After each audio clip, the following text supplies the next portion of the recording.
Chapter 1876. He said that he liked it when she took the initiative. Recalling his excessively naughty flirting, Yun Shirshir felt shy and uneasy at the same time, but the man saw it all. He grabbed her chin and wrapped his arms around her waist, forcing her to completely match his body. Do you know? The more shy you are, the more I want to see you under me, that mesmerizing look. Yun Shirshir was so embarrassed that she grabbed his collar and reached out to cover the mouth that kept spitting out words that made her feel at a loss. Muyaja. Why was this man so different from usual when it came to matters of the heart? Usually he was dressed in a suit and looked elegant. He gave off a refined and courteous feeling, like an elegant king. And in this aspect, whenever he was in the middle of matters, he would always say things that made her blush. Stop talking. I won't talk. Let's do it directly. As he murmured, he directly covered her small mouth that wanted to say something. His scorching hot breath brushed against her cheeks and neck. Finally, he invaded her small mouth and tasted her sweet and enchanting breath. She was forced to float under him. His increasingly violent attacks made her feel like a small boat in the middle of a raging storm, bobbing up and down on the sea. So sweet. He bit her earlobe and said wickedly. He grabbed her little hand that was resisting and attacked even more ferociously.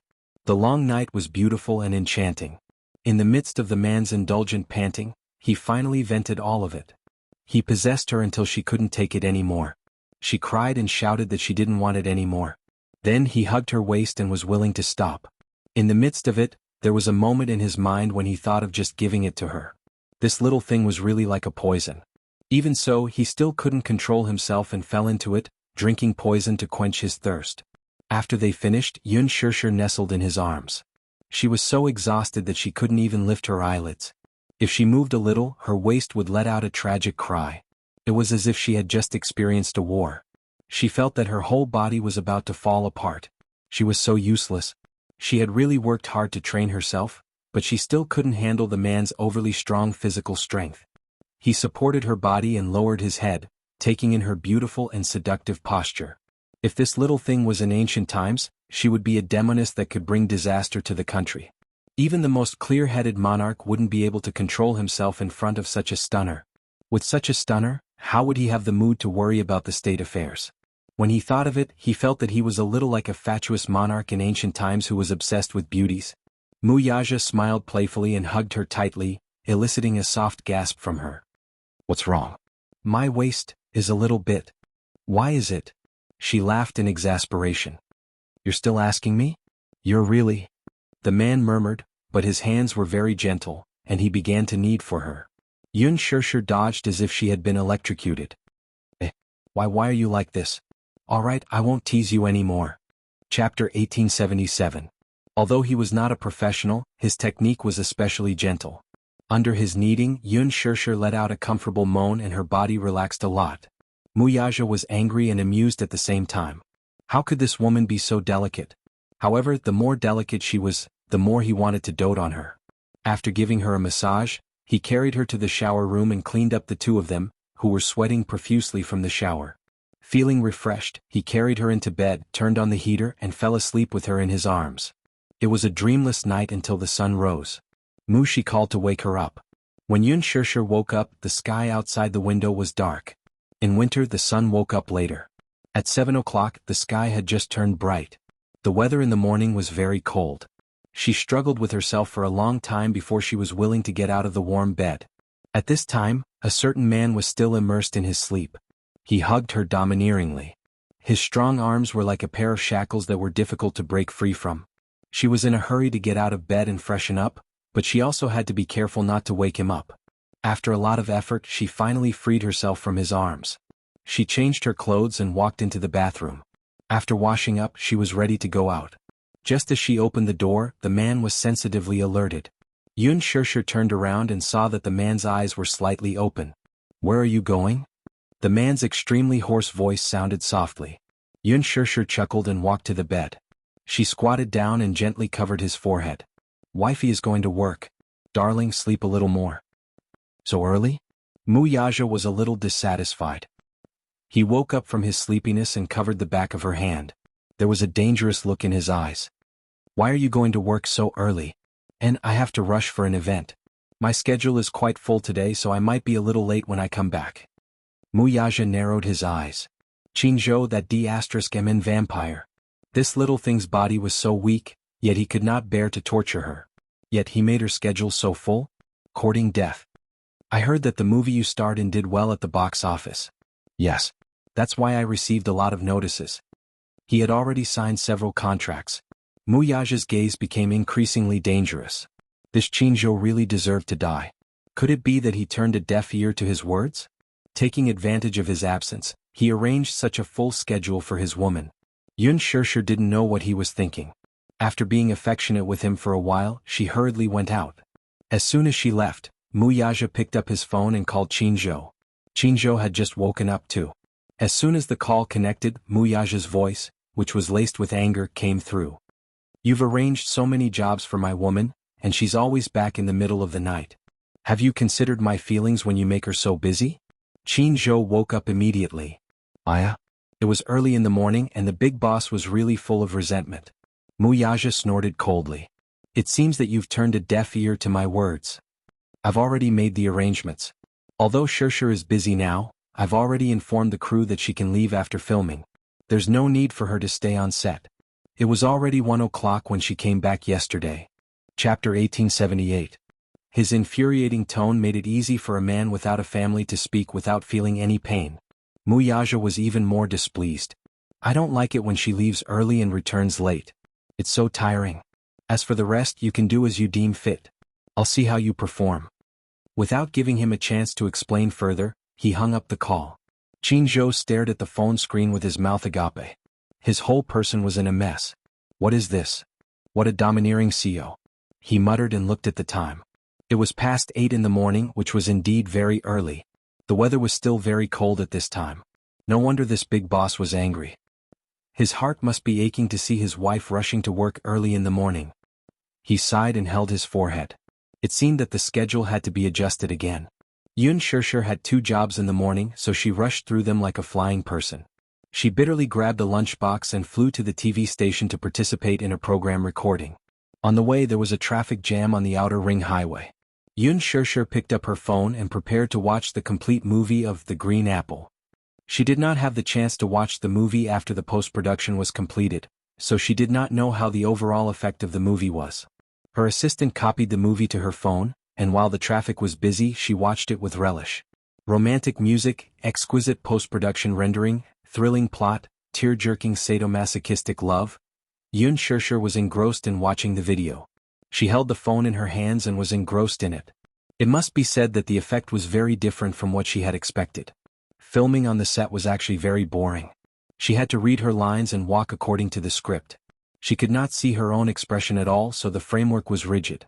In this aspect, Lin Fengtian was very strict. He had a good grasp of the movie, so in the script, be it her expression or lines, she had to act according to his design. She was almost like a worker, completing all the targets in an assembly line and completing the work.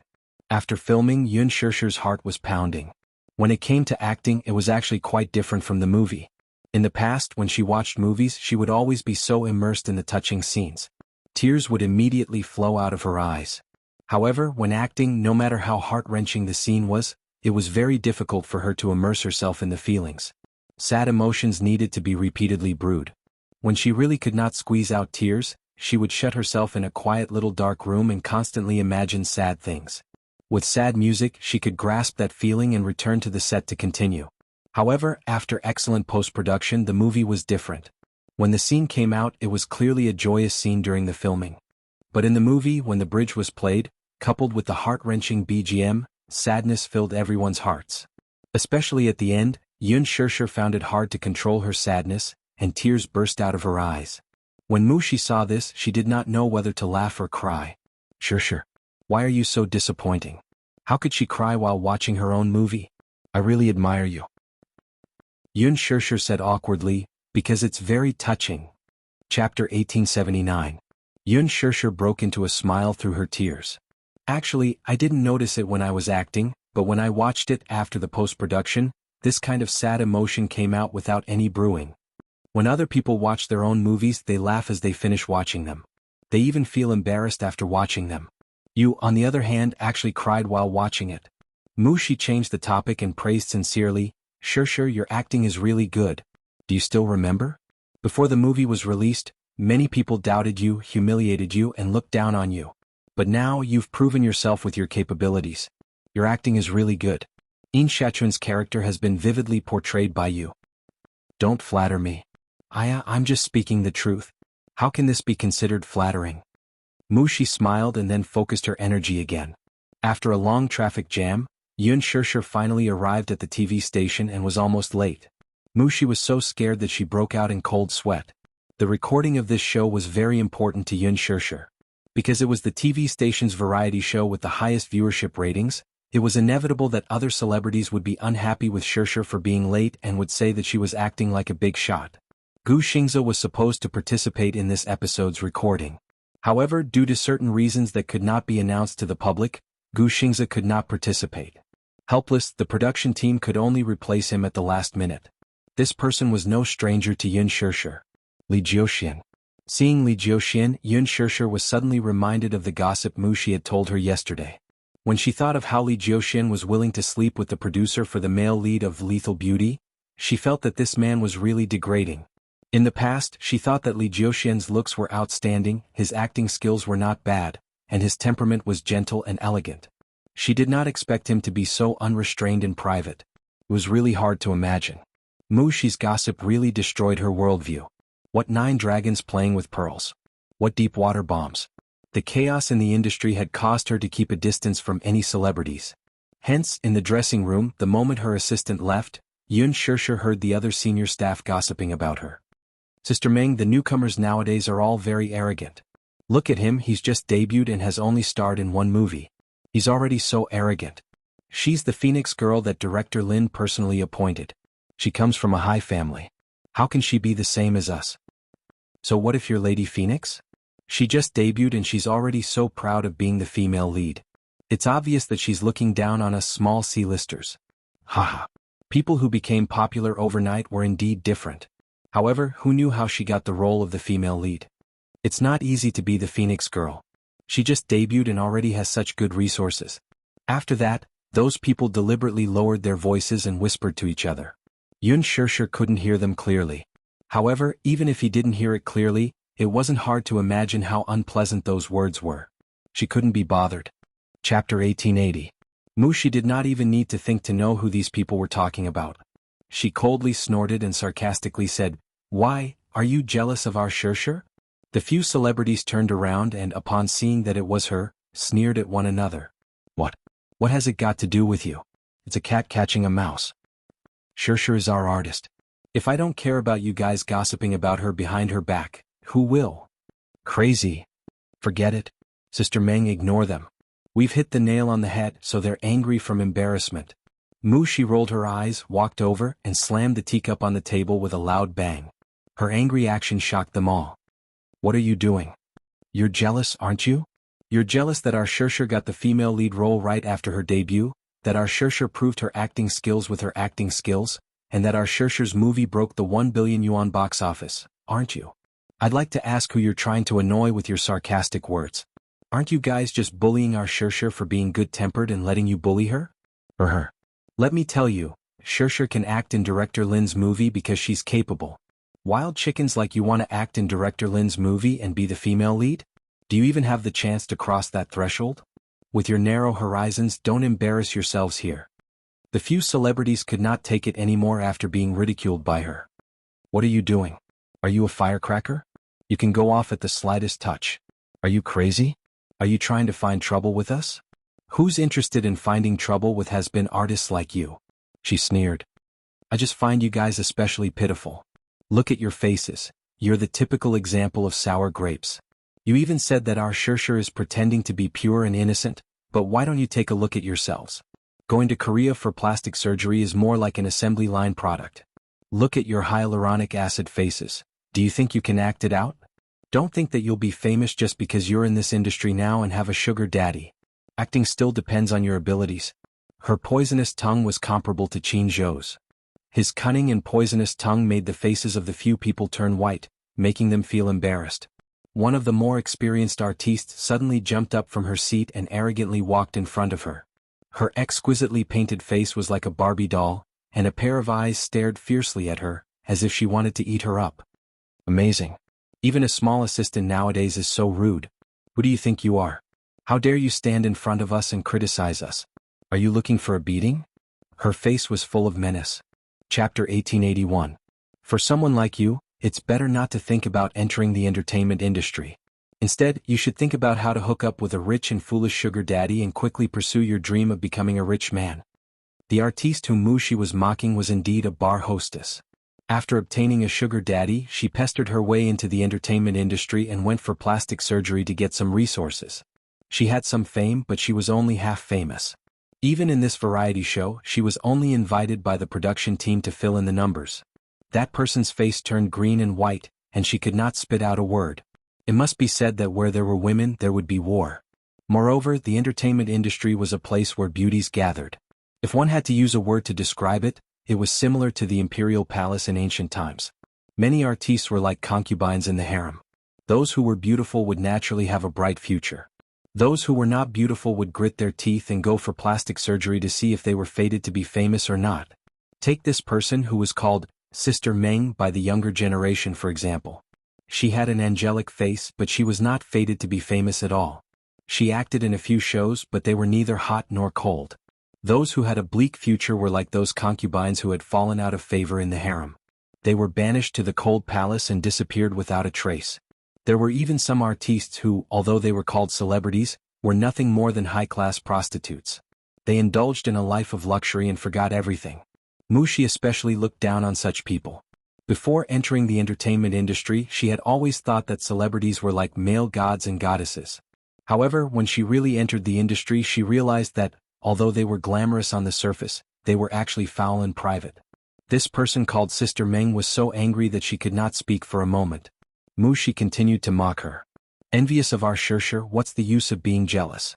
If you're indignant, why don't you do it too? If you're so capable, come out with a movie that breaks 1 billion yuan at the box office. Let's see you in a different light. *tch shut up. The heated argument alerted Yun Shirshir and at the same time the show's producer. The producer walked over. When he saw Wuxia, he smiled at her. The production team used to have a deep relationship with Gu Xingze, so he was familiar with her and knew that she was a lady who did her job.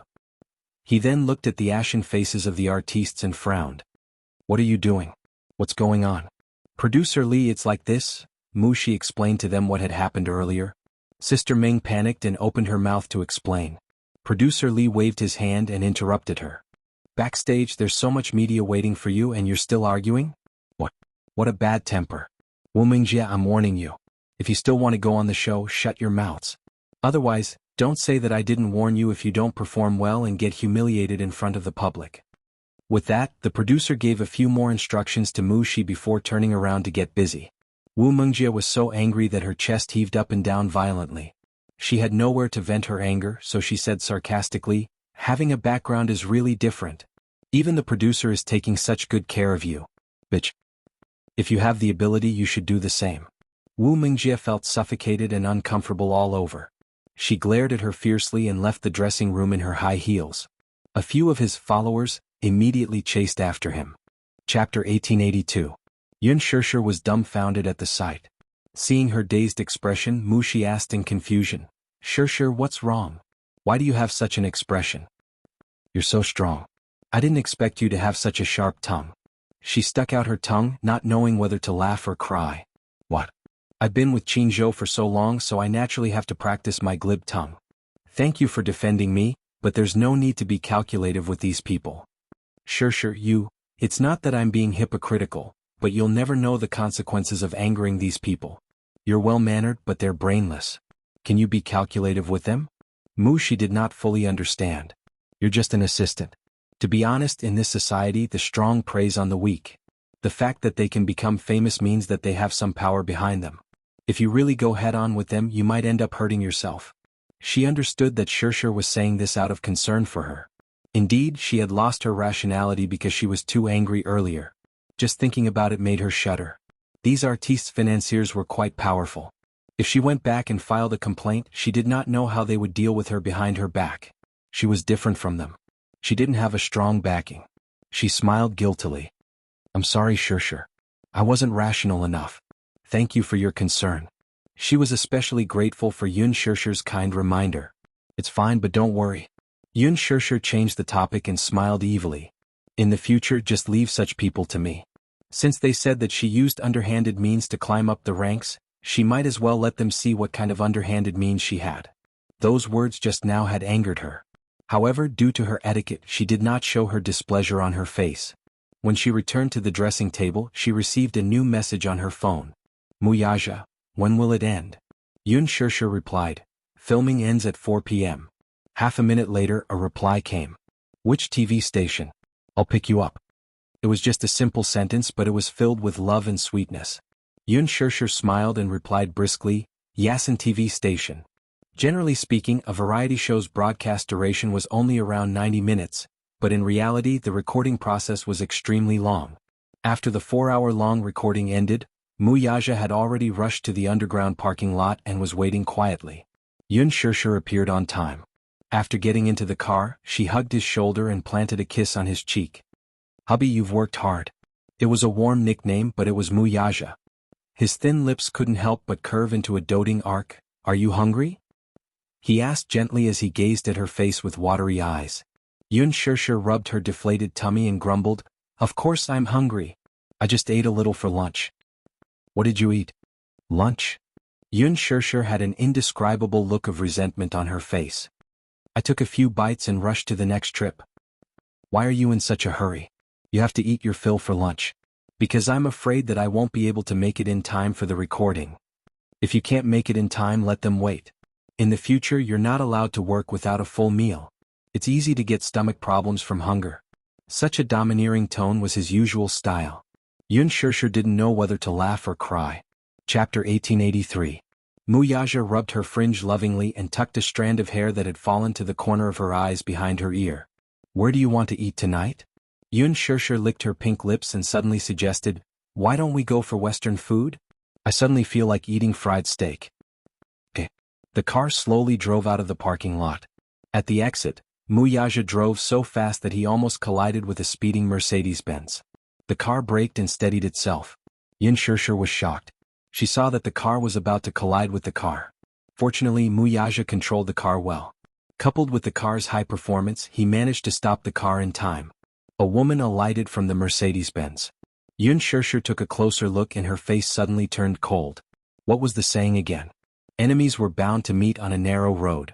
The person alighting from the car was Wu Mingjia, who had a fierce argument with Mu Shi in the dressing room. The moment she alighted, she nervously walked to the front of the car to take a look. Thinking that they had collided, she heaved a sigh of relief when she saw that there was no sound. She was scared. This Mercedes-Benz was an imported sports car. Every time a layer of paint was chipped, they would have to import parts from abroad to repair the car. It was very expensive. Thinking of this, Wu Mingjia felt a lingering fear in her heart. She stormed up to Muyaja's car and angrily knocked on the window. Do you have F***king eyes? Do you know how to drive? Why are you driving so fast? Are you rushing to be reincarnated? Yun Shishir's face turned colder. This Wu Mingjia was reserved and humble in the show. When she smiled, she was as elegant and noble as a goddess. She was beautiful and moving. She did not expect that she would be so shrewish and uncultured when off camera. It turned out that one could not judge a person by their appearance. She looked bright and beautiful, but who knew what kind of disgusting person she was in private? Muyaja lowered the window expressionlessly and turned to look at her coldly. Wu Mingjia was stunned when she saw him. What a handsome man. Is he a celebrity idol? But she had been in the industry for so long, and she had never seen such a handsome person. His deep eyes, exquisite facial features, and handsome silhouette made him look like a god.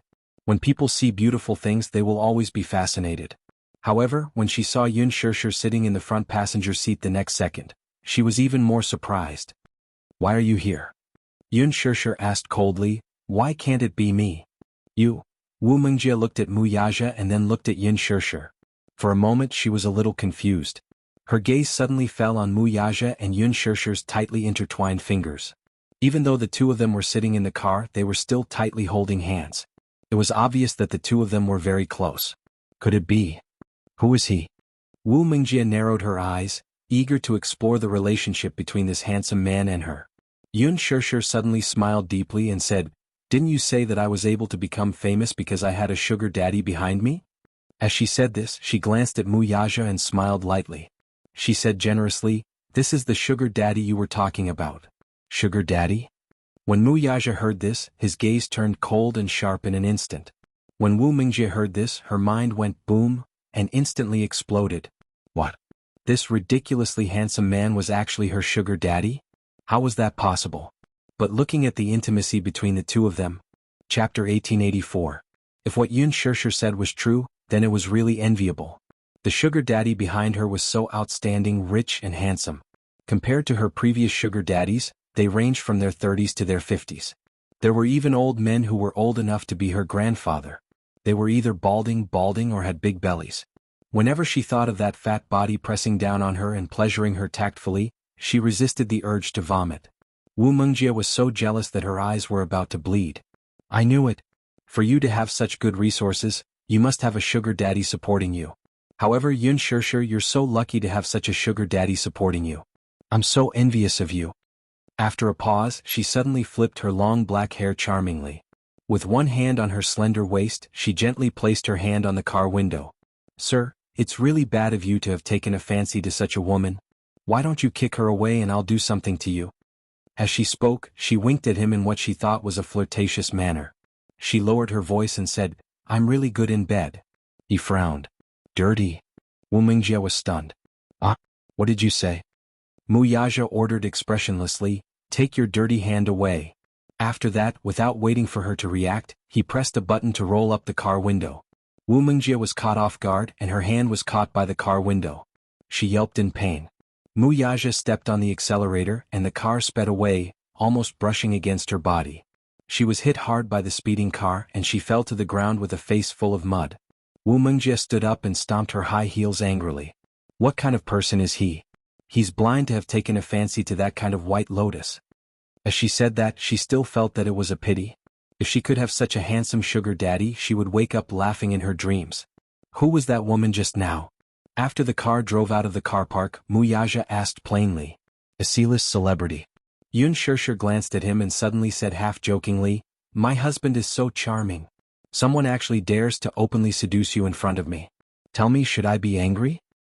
She can't compare to you, not even a hair on your head. Muyaja obviously didn't like her joke. He pinched her hand so hard that it hurt. You can't take revenge on me like this. Yun Shirshir protested softly. Did she bully you? If she bullies me, are you going to stand up for me? Yun Shirshir said with a smile. Muyaja frowned, but he didn't seem to be joking with her. Answer me, did she bully you? Hubby, you're so stupid. It's obvious that your wife is being bullied outside. She scolded me for a long time in the makeup room. I don't like her. After a pause, she said aggrievedly, she's also an artist under Huanyu. Hubby, your wife is being bullied outside. Are you going to stand up for me?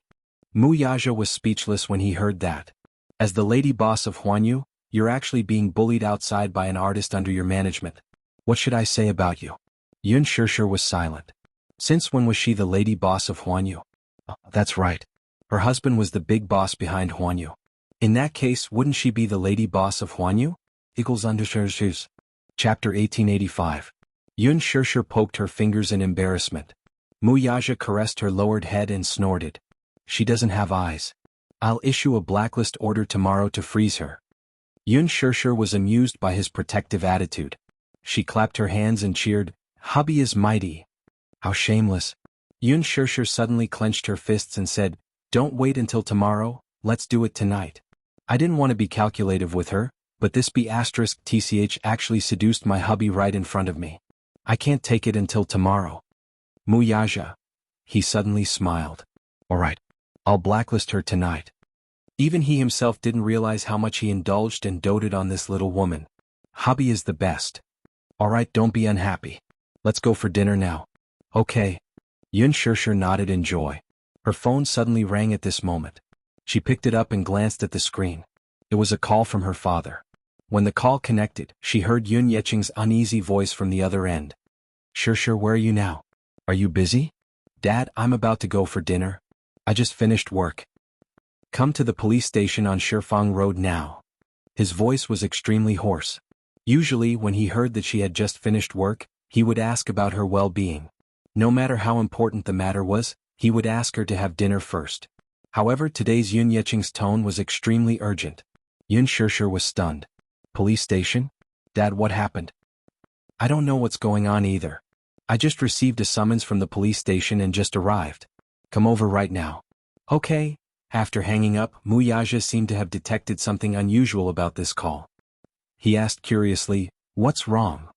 Dad wants me to go to the police station now. It seems to be something important. Police station? Muyaja frowned in surprise. Where is the police station? Shifeng Road. All right. Muyaja turned the car around and sped toward Shifeng Road. By the time they reached the police station, Yun Yeqing was already sitting on the bench. He was fidgeting uneasily as he rubbed his palms together. It was apparent that he was at a loss as to what to do. Yun Shishir walked over, put her hand on his shoulder and asked with concern, "Dad, what's wrong?" Yun Yeqing raised his head and looked at her face. He wanted to say something but stopped himself. When he turned around, he saw Muyaja, who had parked his car, slowly walking in. "Hello, uncle." Muyaja called out politely. Yun Yeqing hurriedly nodded his head and curled his lips into a smile, but no matter how hard he tried, his expression remained ugly. "Shishir, the police station called me and said that there's a corpse they want me to identify. I was shocked when I heard it and thought that something had happened to you. When I rushed to the police station, I was told that the corpse had been dead for a long time. I don't know what's going on." Yun Shishir was stunned. "A corpse?" "Yes." Yun Yeqing nodded, his throat moving a little. "I heard that a fisherman found it when he was out fishing.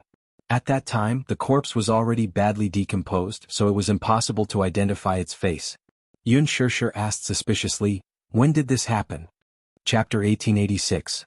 The body was salvaged half a month ago. However, because the decomposition was too serious, the autopsy report has been delayed and has not been released. Yun Shishir and Muyaja looked at each other suspiciously. Since there's no autopsy report, the identity shouldn't be confirmed yet. Has the DNA test been done? Yun Yeqing shook his head blankly. "We don't know yet." "Then how did the police contact us?" Yun Shishir was even more suspicious. "Since the identity of the body hasn't been confirmed, why did the police summon us to the station?" Yun Yeqing's lips suddenly trembled violently. His voice was hoarse and the fear in his eyes magnified. "Because after the investigation, it might be someone from our family. Shishir, you should know that your mom, Li Qin, hasn't she been missing for a few months? And Yun Na, we haven't heard from them in the past few months. I always thought that they had run away from home. This time, the police summoned us to identify the deceased's belongings and clothes to see if we can find anything. On tenterhooks right now. They had been husband and wife for decades. Yun Yeqing once hated Li Qin to the core, but it was impossible to say that he did not have any feelings for her. Previously, he and Li Qin had a huge quarrel and even proposed a divorce. Even if they were to get a divorce, she would still want half of the family assets. Yun Yeqing hated her for being too mean to Shishir and being a bully, while Li Qin hated him for being biased toward Yun Shishir and not caring about his biological daughter. After the quarrel, something happened to Yun Na. After that, at the hospital, the mother-daughter pair seemed to have disappeared from the face of the earth. He had thought of calling the police, but on second thought, there was no bad news after being missing for so many days. They probably ran away from home. Thinking that dirty linen should not be aired in public, Yun Yeqing sighed. Husband and wife parted on good terms after all.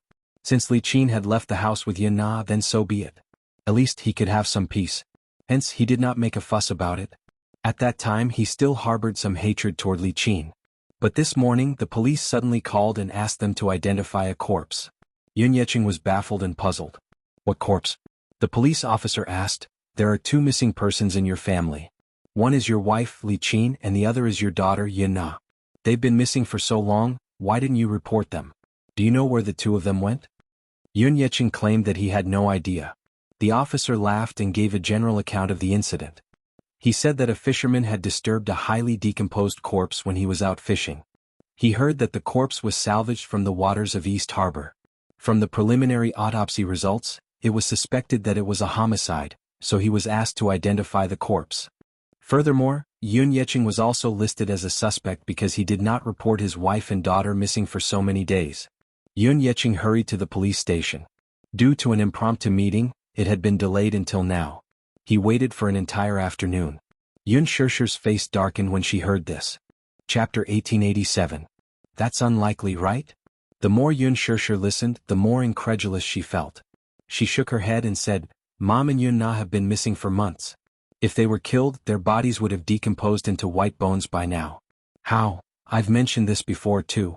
However, the police said that the time of death hasn't been confirmed yet. Furthermore, the body was salvaged from the sea with heavy rocks tied to it. The body was also severely deformed due to the strong water pressure. Therefore, the initial suspicion is that the body sank thousands of meters underwater. Very few creatures can survive at such depths, and the body will take a year or even a few years to completely decompose. After a long period of time, the rope was immersed in the water and the body was slowly washed up by the sea. When it was salvaged, a third of the body was eaten by fishes. It was a horrible sight. Yun Shishir felt nauseous when she heard this. So, do we need to identify the body later? She asked. Yun Yeqing nodded solemnly. Yun Shishir sighed and sat down beside him. Mu Yaja glanced at the pale-faced Yun Yeqing and turned to pour him a cup of hot water. Uncle, drink some water. You don't look good. Yun Yeqing thanked him profusely, looking a little uneasy. Mu Yaja sat down beside him and patted his shoulder gently. Uncle, don't be nervous and don't think too much. Yun Yeqing shook his head helplessly. My mind is in a mess right now, so I'm not thinking too much. I'm just wondering who this body belongs to. Could it be Li Qin? Or Yun Na? Yun Yeqing's heart wrenched at the thought of this possibility. There was a saying that even a vicious tiger would not eat its cubs. No matter how disappointing Yun Na was, she was still his flesh and blood. No matter how much he hated her, it was an indescribable pain to see his child die before him. Yun Yeqing rubbed his hands and lowered his head without saying a word. He sat in his seat and appeared to be calm on the surface, but his heart was in turmoil. Memories of Yun Na's innocent and adorable childhood flashed through his mind, especially when she was just born. He held her in his arms, and that kind of tender love and pride. He prayed in his heart that the corpse that was retrieved was not his wife or Yun Na. Although they had done many foolish things in the past, they did not wish for the corpse to be any of them. How could Yun Shishir not have mixed feelings? She thought that they had gone missing because they had left home without saying goodbye. Who would have thought that his whereabouts were unknown, and that he might have died in a bizarre manner? Was it fished up from the sea? Yun Yeqing suddenly raised his head and asked tentatively, Shishir, do you hope that the corpse is? I don't. She knew he wanted to ask that. But her answer was that she didn't want to. Yun Yeqing nodded and smiled in relief. I thought you hated her. Dad, hate is hate. But I'm not so cruel as to kill someone just because I hate them. Mu Yaja raised his hand to look at his watch. It had been an hour since they arrived, but the police still hadn't come out to greet them. The excessive neglect made him a little unhappy. Thus, he dialed a number and walked to the side to give a few instructions. Not long after, the police chief rushed over looking travel-worn. Chapter 1888. Chairman Mu. How do you do? Why are you here? I'm truly ashamed of my lack of hospitality. The old chief smiled and raised both hands, intending to shake hands with him. Mu Yaja stood at the same spot with his hands in his trousers. He glanced coldly at the pair of hands that the man had extended to him, but his face remained cold and detached. He had no intention of shaking hands with him. It was as if he was stingy with basic greetings when it came to the old man. The old bureau chief was stunned. His hot face was stuck to a cold butt, and his nose was covered in dust. He was a little embarrassed. He looked down at his hands and realized that his fingertips were stained with dust. He quickly wiped his hands on his clothes and smiled. Chairman Mu, I'm sorry for the neglect. Please don't take it to heart. Only then did Mu Yaja gently shake his hand. Even so, his fingers did not curl at all. It was just an empty grip for a moment before he retracted his hand. However, the old director was already very satisfied. He was happy to shake hands with the rumored cold and arrogant CEO of Dishing Financial Group in front of everyone. It was a great honor for him and he was very satisfied. Mu Yaja was already giving him a lot of face. The old bureau chief had been in a meeting at the headquarters when he received a call from his superiors. He knew that a distinguished guest had appeared in the bureau under his jurisdiction. He immediately reported it to the headquarters and rushed back in a hurry without having time to continue the meeting. Chairman Mu, I'm really sorry. I was in a meeting at the headquarters earlier, so I didn't know you were coming. It's just that, Chairman Mu, is there anything I can help you with? The old chief asked cheerfully. Yun Yeqing, who was standing at the side, was frightened and surprised at the same time. More than that, he felt that the old chief was too snobbish. He stood at the side and asked a few questions, but the old chief ignored them all. Instead, he asked about Mu Yaja's well-being. It was obvious that he did not care about him at all. Mu Yaja interrupted the old chief's greetings. My father-in-law received a summons from the police station to come and identify the body. He has been waiting here for an entire afternoon, but no one has come to give him an explanation. Whether it's identifying the corpse or cooperating with the investigation, you haven't even gone through the normal procedures. How busy is your bureau? His words were calm and indifferent, but they were filled with judgment. Breaking out in a cold sweat, he stiffly turned around to look at Yun Yeqing, who was standing at the side. This ordinary-looking middle-aged man was actually the father-in-law of the Mu Group's chief executive. He suddenly felt as if an iron weight had fallen from the sky, causing him to feel dizzy and disoriented. Thus, the old chief immediately went up to Yun Yeqing. His face bloomed like a flower as he asked politely, "My apologies. I'm sorry. Sorry to keep you waiting. I didn't expect him to be Chairman Mu's father-in-law. May I know your surname?" "My surname is Yun. How do you do, Chief?" Yun Yeqing suppressed his displeasure and greeted the man politely. "Excuse me, your bureau summoned me here. It said that a corpse was salvaged from the sea, and they need me to identify it." The old chief became serious at once when he said that. "A corpse? Has it been filed?" "I just received a call from your bureau, so I rushed over immediately. I don't know anything about the progress of the case, so I'm very anxious." Chapter 1889. With that, the old police chief led him and Yun Shishir to the office. Mu Yaja followed behind. It was only when they entered the office that they realized that the police officers, whom Yun Yeqing had imagined to be busy, were sitting in the office, drinking tea and joking leisurely. When they saw the old police chief enter, they immediately stood up straight and regained their serious expressions. "Hello, Chief." Mu Yaja glanced at the noisy office and frowned. "It seems that your bureau is very busy." "Busy drinking tea and chatting." The old police chief's face was full of embarrassment. He coughed, patted the table and said sternly, "Is this your work attitude when I'm not in the bureau? Are all of you very free?" Everyone was shocked and lowered their heads guiltily. They were so scared that they did not even dare to breathe loudly. In front of Mu Yaja, the old police chief pretended to reprimand this bunch of people. As for these people, which one of them did not know how to read people's expressions? From the old police chief's expression, they roughly knew that it was either a superior who had come to investigate or a distinguished guest. They were very cooperative in putting on a show. This old gentleman received a summons from the bureau to come over to identify the body. "Who's in charge of this case? Step forward." A young police officer stepped forward. "Excuse me, are you Mr. Yun?" Yun Yeqing glanced at him and felt angry. He had been sitting on a bench outside the door for a long time, yet the person in charge of the case was laughing and joking inside. How could he not be angry? "Yes. Oh, I'm sorry. I was busy just now and only had time to take a sip of tea. How about this? Come with me. I'll bring you to identify the victim's clothes and belongings." With that, Yun Yeqing and Yun Shishir followed him into the morgue. Mu Yaja also wanted to follow. The old police chief immediately stopped him. "Chairman Mu, please sit here for a while. I'll report to you if there's anything." Yun Shishir also said, "Wait for me here." "Okay, I'll wait for you." Mu Yaja nodded. "If you're hungry, you can go and have dinner first. Remember to call the two little guys and tell them that I may not have time to have dinner with them." "Okay, don't worry." Yun Shishir nodded and followed him. The body was in the autopsy room.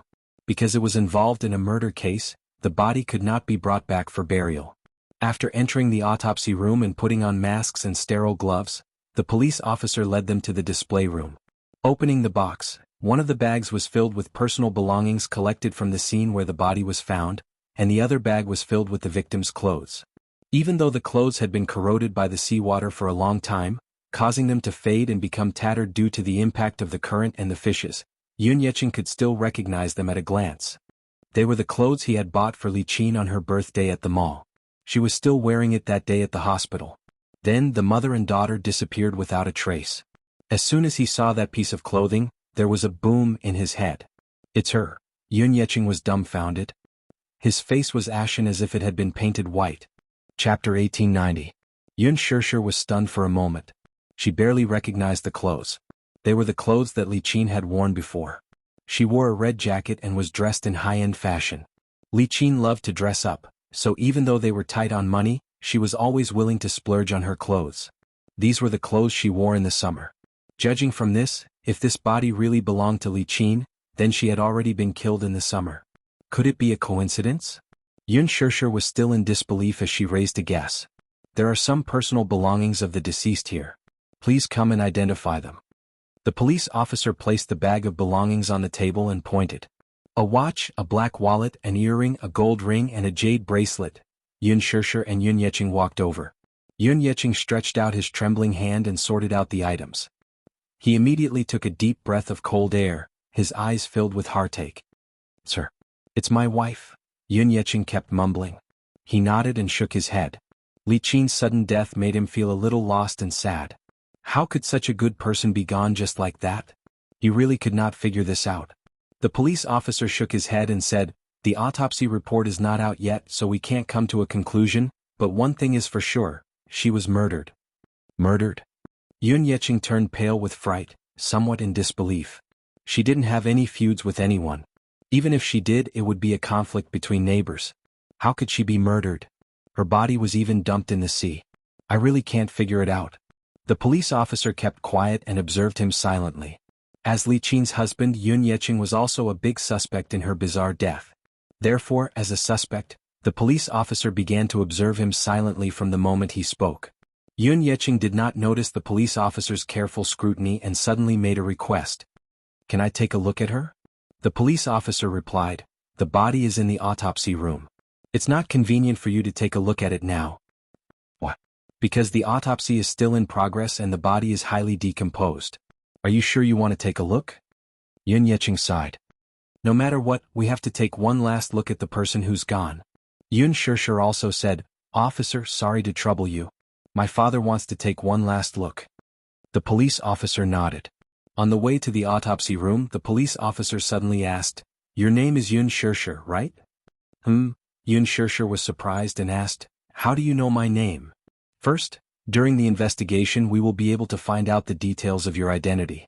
Secondly, the green apple is very popular and has a good reputation. I watched it with my girlfriend a few days ago. Your performance was outstanding. My girlfriend was affected by the movie and cried her eyes out. I don't know how to comfort her. In this tense environment, he said something that was not related to the case to lighten his mood. This way they could better observe the suspect. As a family member, Yun Shishir was also listed as one of the suspects. Even though the police officer knew that as a celebrity and a public figure, he wouldn't ruin his future with such a thing. Chapter 1891. Yun Shishir, on the other hand, could not calm herself down.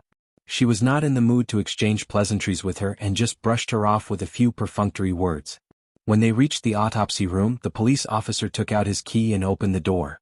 The moment Yun Yeqing and Yun Shishir stepped in, they smelled an extremely pungent smell of rotting corpses.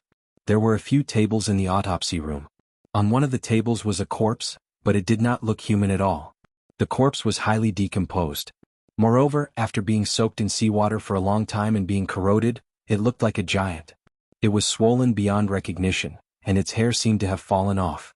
Its face had become extremely hideous. This was not considered disgusting. The most disgusting thing was that after being eaten by a school of fish, the flesh and blood had been separated, and the body was riddled with holes. A large portion of one of its arms had been cut off, and its legs were extremely twisted and crooked. The corpse's clothes were all removed. Because of the autopsy, the chest and stomach had been cut open, and the head had been cut open for samples to be tested. The decomposition was too severe. The smell of rotting corpses was different from that of ordinary creatures. This kind of stench was rather disgusting and nauseating. Amidst the extreme rancidity, there was also a hint of sourness. Yun Shishir held her breath, but she still could not resist the pungent smell. She stood hesitantly at the door. Even though she was wearing a thick mask, she could not resist the smell. She did not know if she would vomit in front of the police officer and Yun Yeqing if she took a few more steps forward. The police officer kindly reminded her from the side, If you find the smell very pungent, you can stay away. Is the autopsy ongoing? Yun Yeqing asked while enduring the pungent smell. The police officer nodded. The autopsy is ongoing, but please understand that the condition of the corpse is too. The few experienced forensic doctors we hired can't stand to face the corpse for a long time. Therefore, the autopsy process is very long and has been ongoing for more than half a month. Yun Yeqing frowned. Indeed, one could imagine how serious the autopsy scene was. Yun Yeqing calmed down for a moment and walked toward the autopsy table. Just as he took a few steps forward, he came in contact with the pungent smell of rotting flesh. Unable to bear it any longer, he turned around abruptly and felt a strong wave of nausea. Mr. Yun, don't force yourself. This scene is really not something an ordinary person can bear. Yun Yeqing waved his hand and walked to the side of the autopsy table. He lowered his head to look at the corpse and its ugly and hideous face. His heart ached and tears fell from his eyes at once. It's too tragic. He had thought of countless outcomes, but he had never thought that it would be like this. No matter how unbearable Li Qin was, she was still his wife.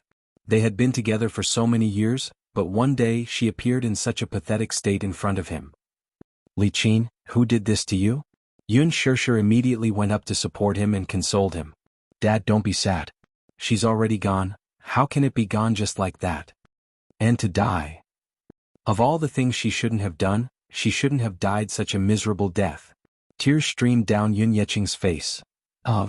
Chapter 1892. Yun Yeqing quickly agreed. Okay. When they reached the interrogation room, the police officer invited the couple in. After taking the documents, he sat down opposite them.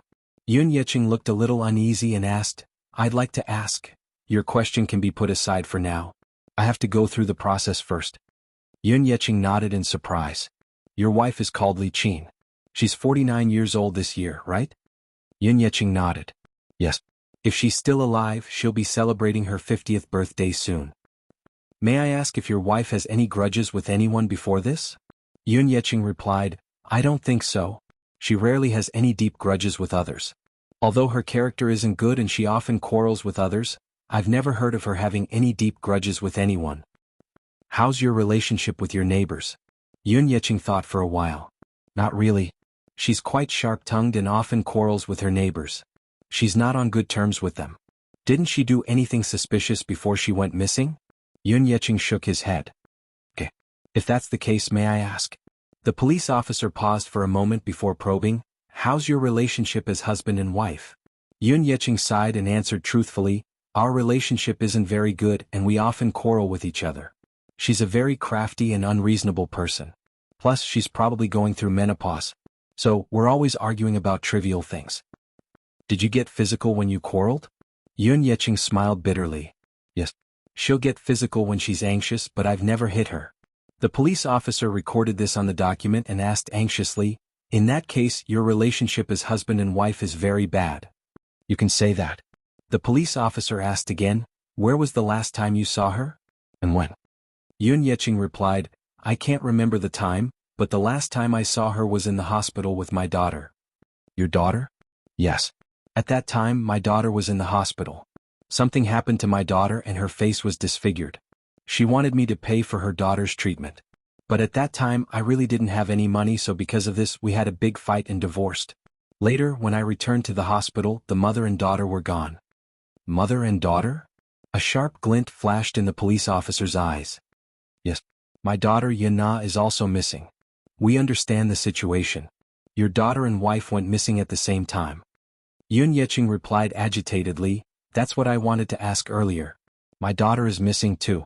But now, I don't even know where my daughter is, nor do I know what's going on. He was afraid that Yun Na had also met with misfortune. This time, Li Qin's body was salvaged from the sea, but there was still no news about Yun Na, who he cared about the most. The police officer asked a sharp question. Since the person has been missing for so long, why didn't you call the police immediately? Yun Yeqing was stunned. The police officer questioned him suspiciously. Logically speaking, when your wife and daughter go missing as a husband and father, you should be very anxious. Chapter 1893. Yun Yeqing shook his head and sighed again. At that time, I had a huge argument with her and it escalated to the point of a divorce. I had to leave the hospital because of something. When I came back, both mother and daughter were gone. I thought that she had left home because she was disheartened by the marriage, so I really didn't think of this possibility. If I had known, I would have called the police. Who would have thought that she would meet with an accident? The police officer nodded.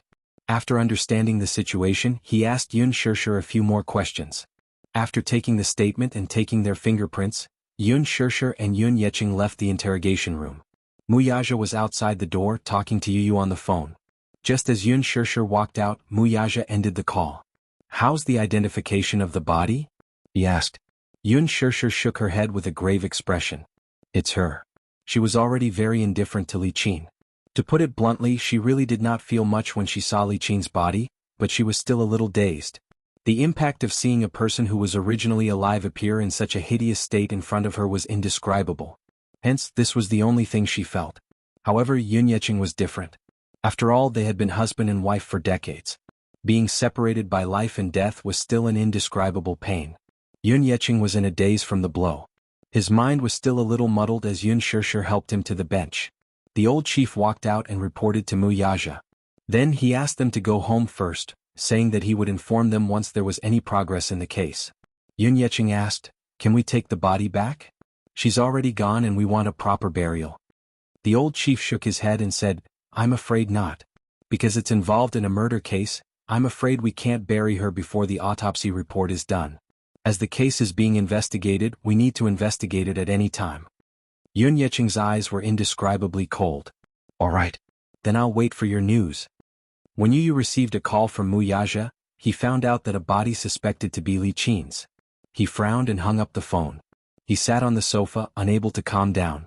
"He's dead? How did he die?" Little Munchkin had completely forgotten that he had something to do with Li Qin's death. However, he had forgotten that Li Qin's death was his doing. It was only natural that he did not remember.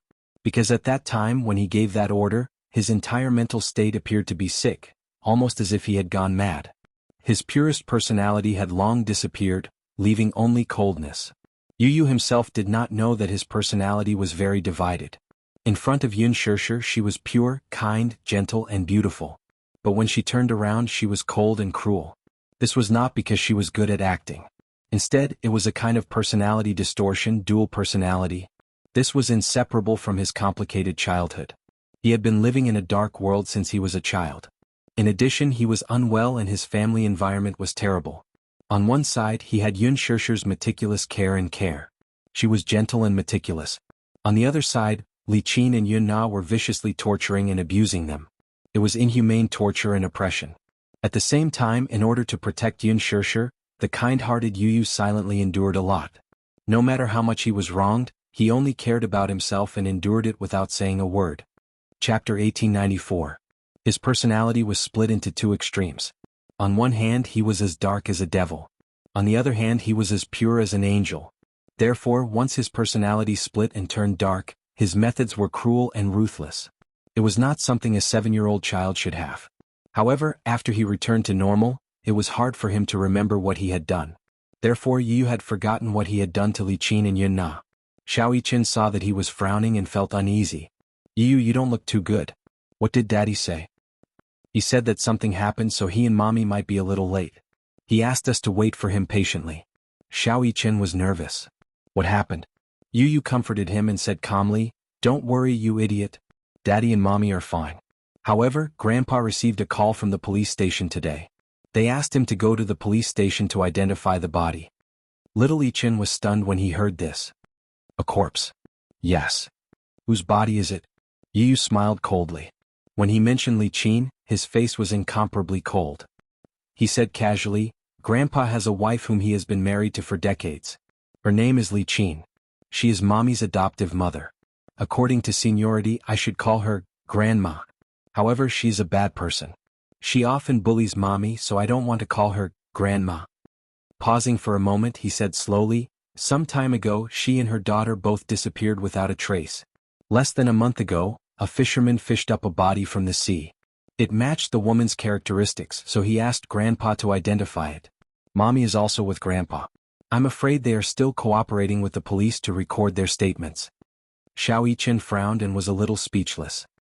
"They disappeared without a trace. How did they get fished up from the sea?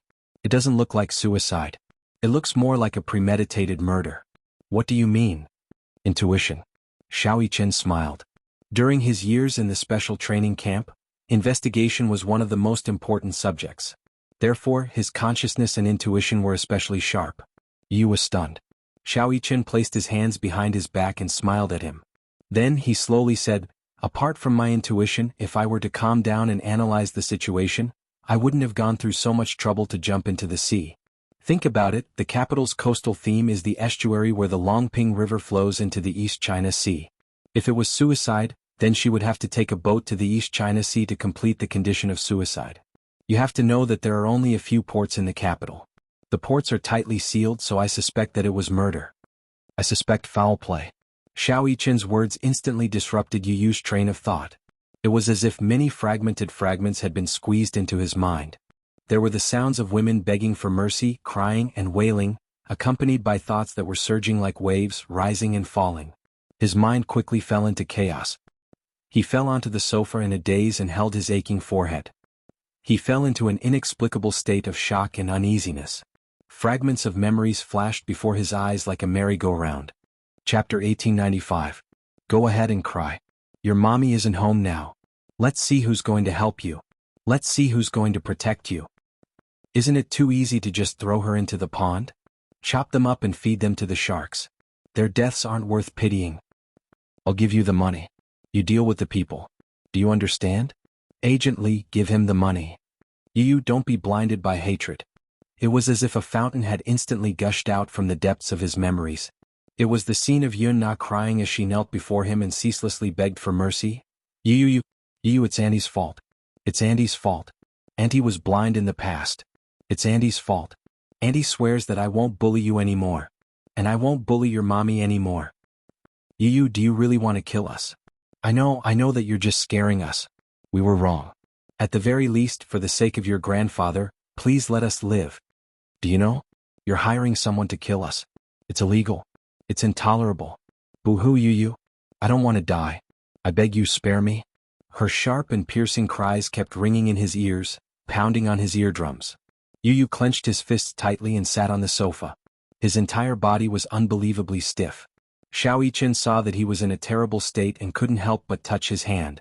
When his fingertips touched it, he suddenly realized that he was covered in cold sweat. Yu? Xiao Yichen called his name, but the little guy didn't react immediately. Yu, what's wrong? Yu suddenly came back to his senses. His eyes widened as he looked at Xiao Yichen's face in shock. What's wrong? Why do you look so pale? When Yu came to her senses, she realized that her limbs were cold and her breathing was rapid. Her back, in particular, was drenched in cold sweat. I think I killed someone. He suddenly gripped his arm tightly, his brows furrowed. The memories of breaking through the seal of dust repeatedly stimulated him, reminding him that he had once given a very cruel order. Did you know? You're hiring a hitman. It was against the law. This was intolerable.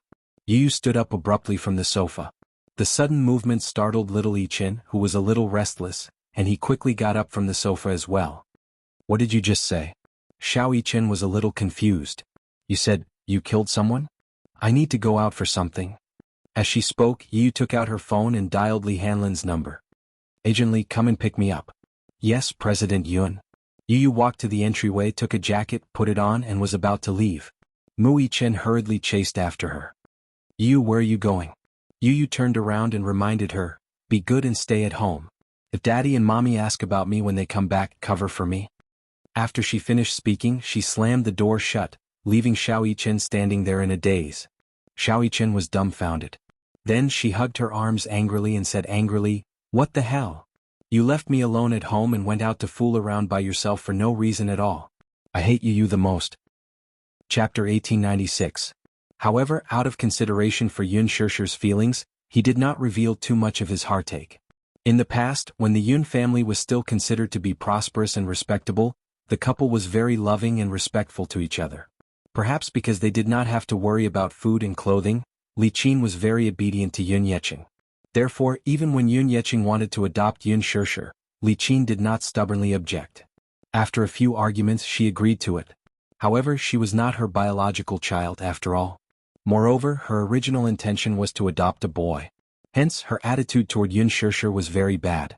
Later, when the Yun family went bankrupt, Li Qin thought that she would have to live a life of hardship with Yun Yeqing after a few years of glory and wealth. There was a saying that went, poor couples have 100 sorrows. The saying was not wrong at all. When they were rich, they could easily buy a branded coat that cost tens of thousands. When they were poor, daily necessities like rice, oil, salt, soy sauce, vinegar, and tea became luxuries. After the bankruptcy, the family was at their wits' end. Li Qin was used to living a life of luxury. Now that the family was poor, she had to worry about trivial matters. Naturally, her temper became worse. The couple's relationship then deteriorated. Now things were still the same but the people were different. Yun Yeqing kept his head down and did not say a word, but how could Yun Shishir not know what he was worried about? Dad, don't think too much. Even if she's gone, don't let your imagination run wild. Sai, I'm just worried. I know you're worried about Yun Na's whereabouts.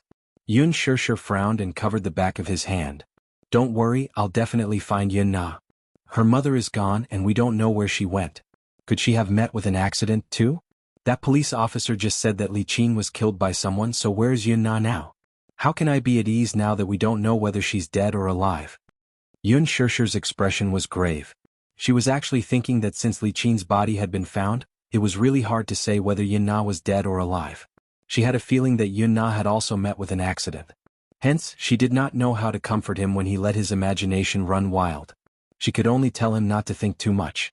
When they reached home, Yun Shishir realized that little Munchkin was gone. Xiao Yichen was sitting alone in the living room watching television with his head propped up.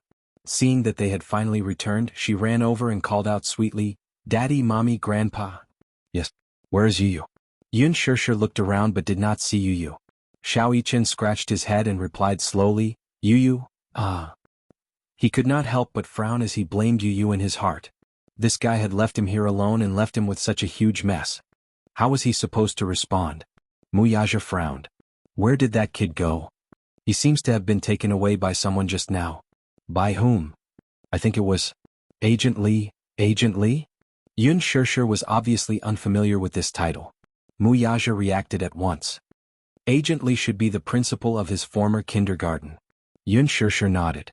She had met Yuyu once when he was in the hospital. That principal seemed to treat Yuyu as his own. She calmed down and gave Yuyu a call. The call was quickly connected. Chapter 1897. Yuyu replied, Mommy, I'm sorry. The principal said that he wants to treat me to dessert, so he won't do it again. It's already so late. Mommy will be worried. Okay. Yuyu coaxed her with a cheeky smile. Mommy, I'm not a child. Don't worry. After I finish the dessert, the principal will send me home safely. Yun Shishir's lips twitched violently. She fell silent. A 7-year-old child said to her, I'm not a child. No matter how she heard it, it sounded strange. Okay, don't play tricks with me. If you don't want Mommy to worry, remember to come home early. Don't be playful. You have to be polite outside. I know. Mommy, don't worry. After hanging up the phone, Yun Shishir carried Xiao Yichen and asked gently, Baby, are you hungry? Mommy is late. As compensation, what do you want to eat? Mommy will make it for you. Xiao Yichen shuddered when he heard this. He said softly, Mommy, if you really want to make it up to me, you should take me out for a meal. Yun Shishir's fragile heart received a heavy blow. Was her culinary skills that bad? She compromised. Then what do you want to eat? Mommy will take you out to eat. I don't mind. Mommy, why don't you ask for Grandpa's opinion? Xiao Yichen will eat whatever Grandpa wants to eat. The little guy's thoughtfulness made Yun Yeqing smile knowingly. The gloominess that had accumulated in his heart dissipated a lot. He took Xiao Yichen from Yun Shishir's arms and could not help teasing him. Xiao Yichen is so sensible. If Grandpa eats cornbread, will Xiao Yichen eat it too? Of course. Whatever Grandpa wants to eat, Xiao Yichen will treat him. Xiao Yichen patted his waist bag and giggled. Xiao Yichen has a lot of money on him. Hee. Yun Yeqing, on the other hand, was amused by his son's words. He caressed the boy's little head lovingly and could not bear to part with him. The atmosphere was joyous and harmonious. Yuyu sat in the front passenger seat and fiddled with the child safety seat in disgust. She said mercilessly, Don't install this thing in the future. It's uncomfortable. Li Hanlin fell silent. Director Yun, as a child seat is a must. Otherwise, if the traffic police stop me, I will be criticized and educated. Yuyu looked at the sky. Li Hanlin regained his composure and asked, Director Yun, what can I do for you this time?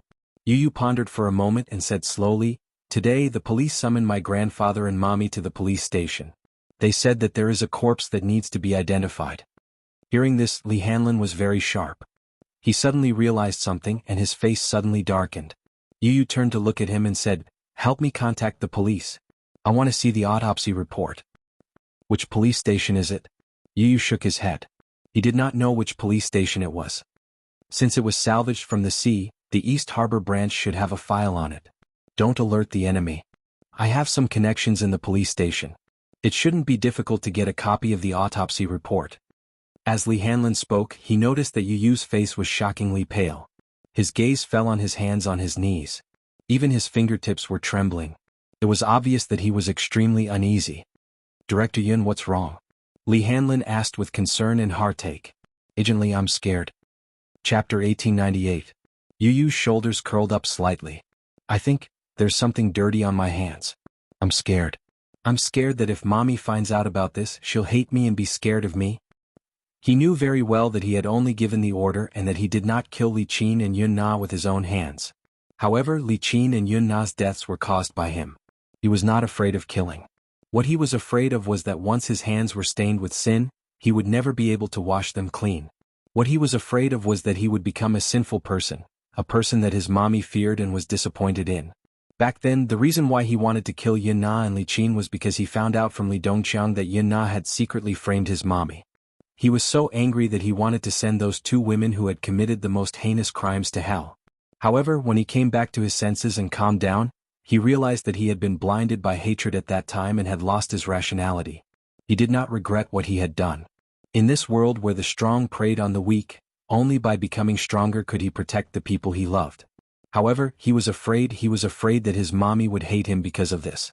What would happen if his mommy found out? Paper could not wrap fire. He did not dare to imagine how disappointed and cold his mommy would be if she found out that he was the culprit behind this matter.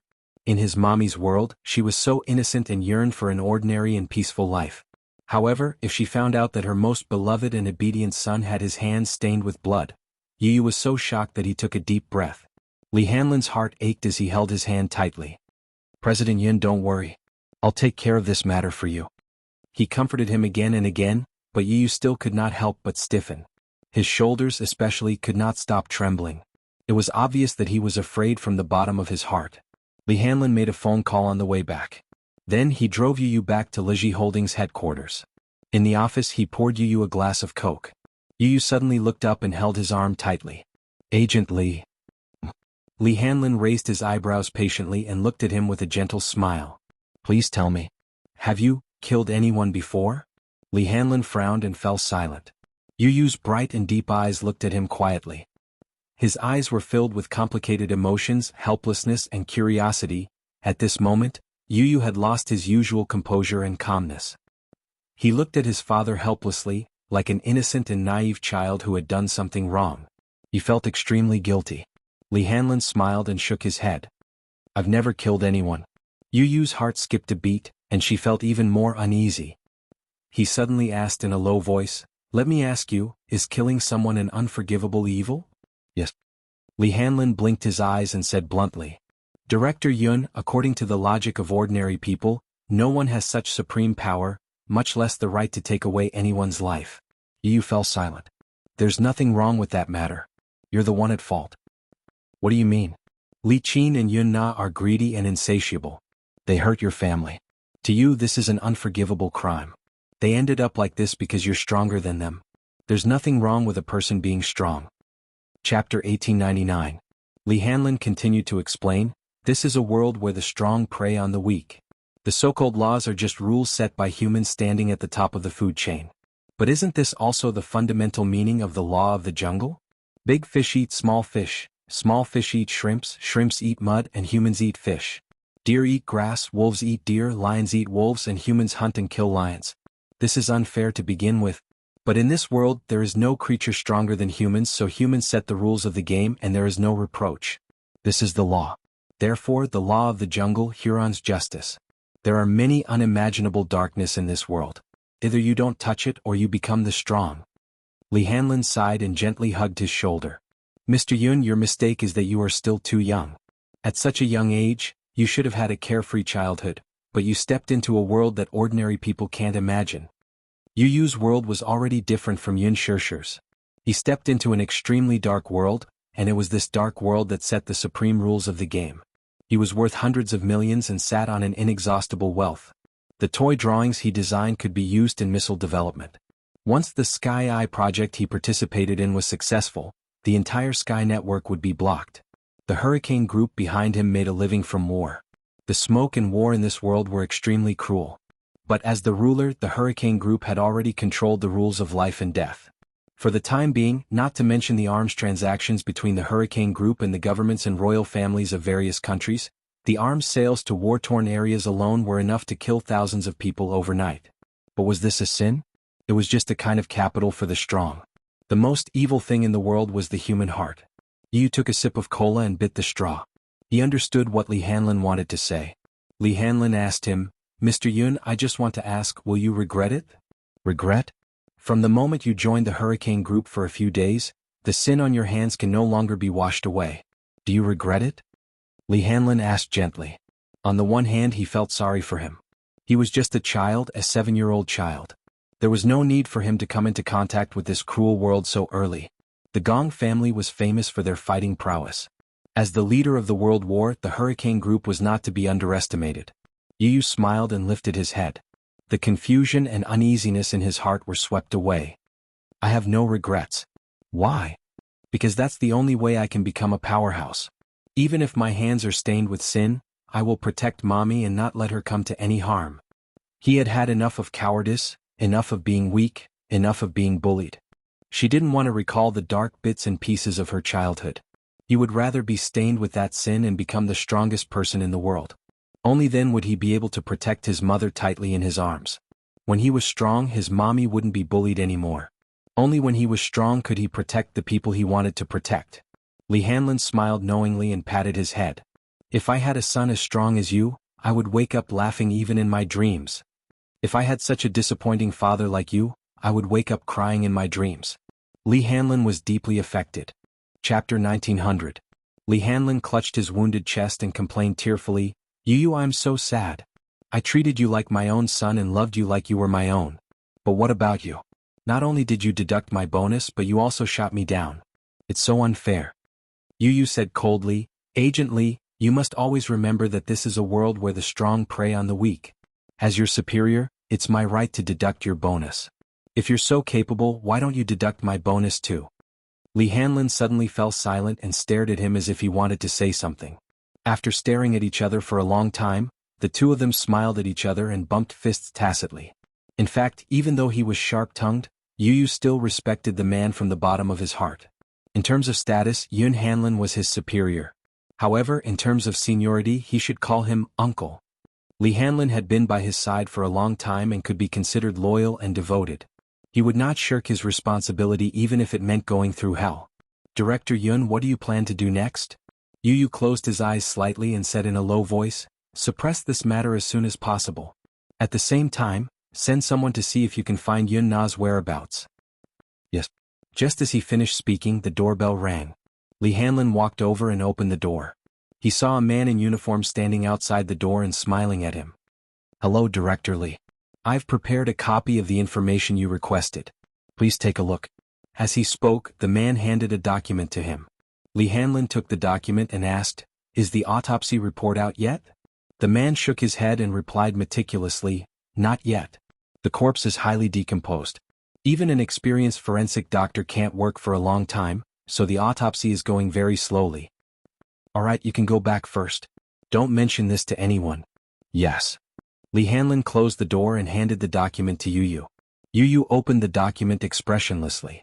He took out a thick stack of documents and flipped through them page by page. He looked at it very seriously, going through everything in detail no matter how big or small. As expected, Li Qin's identity was confirmed through the preliminary DNA comparison.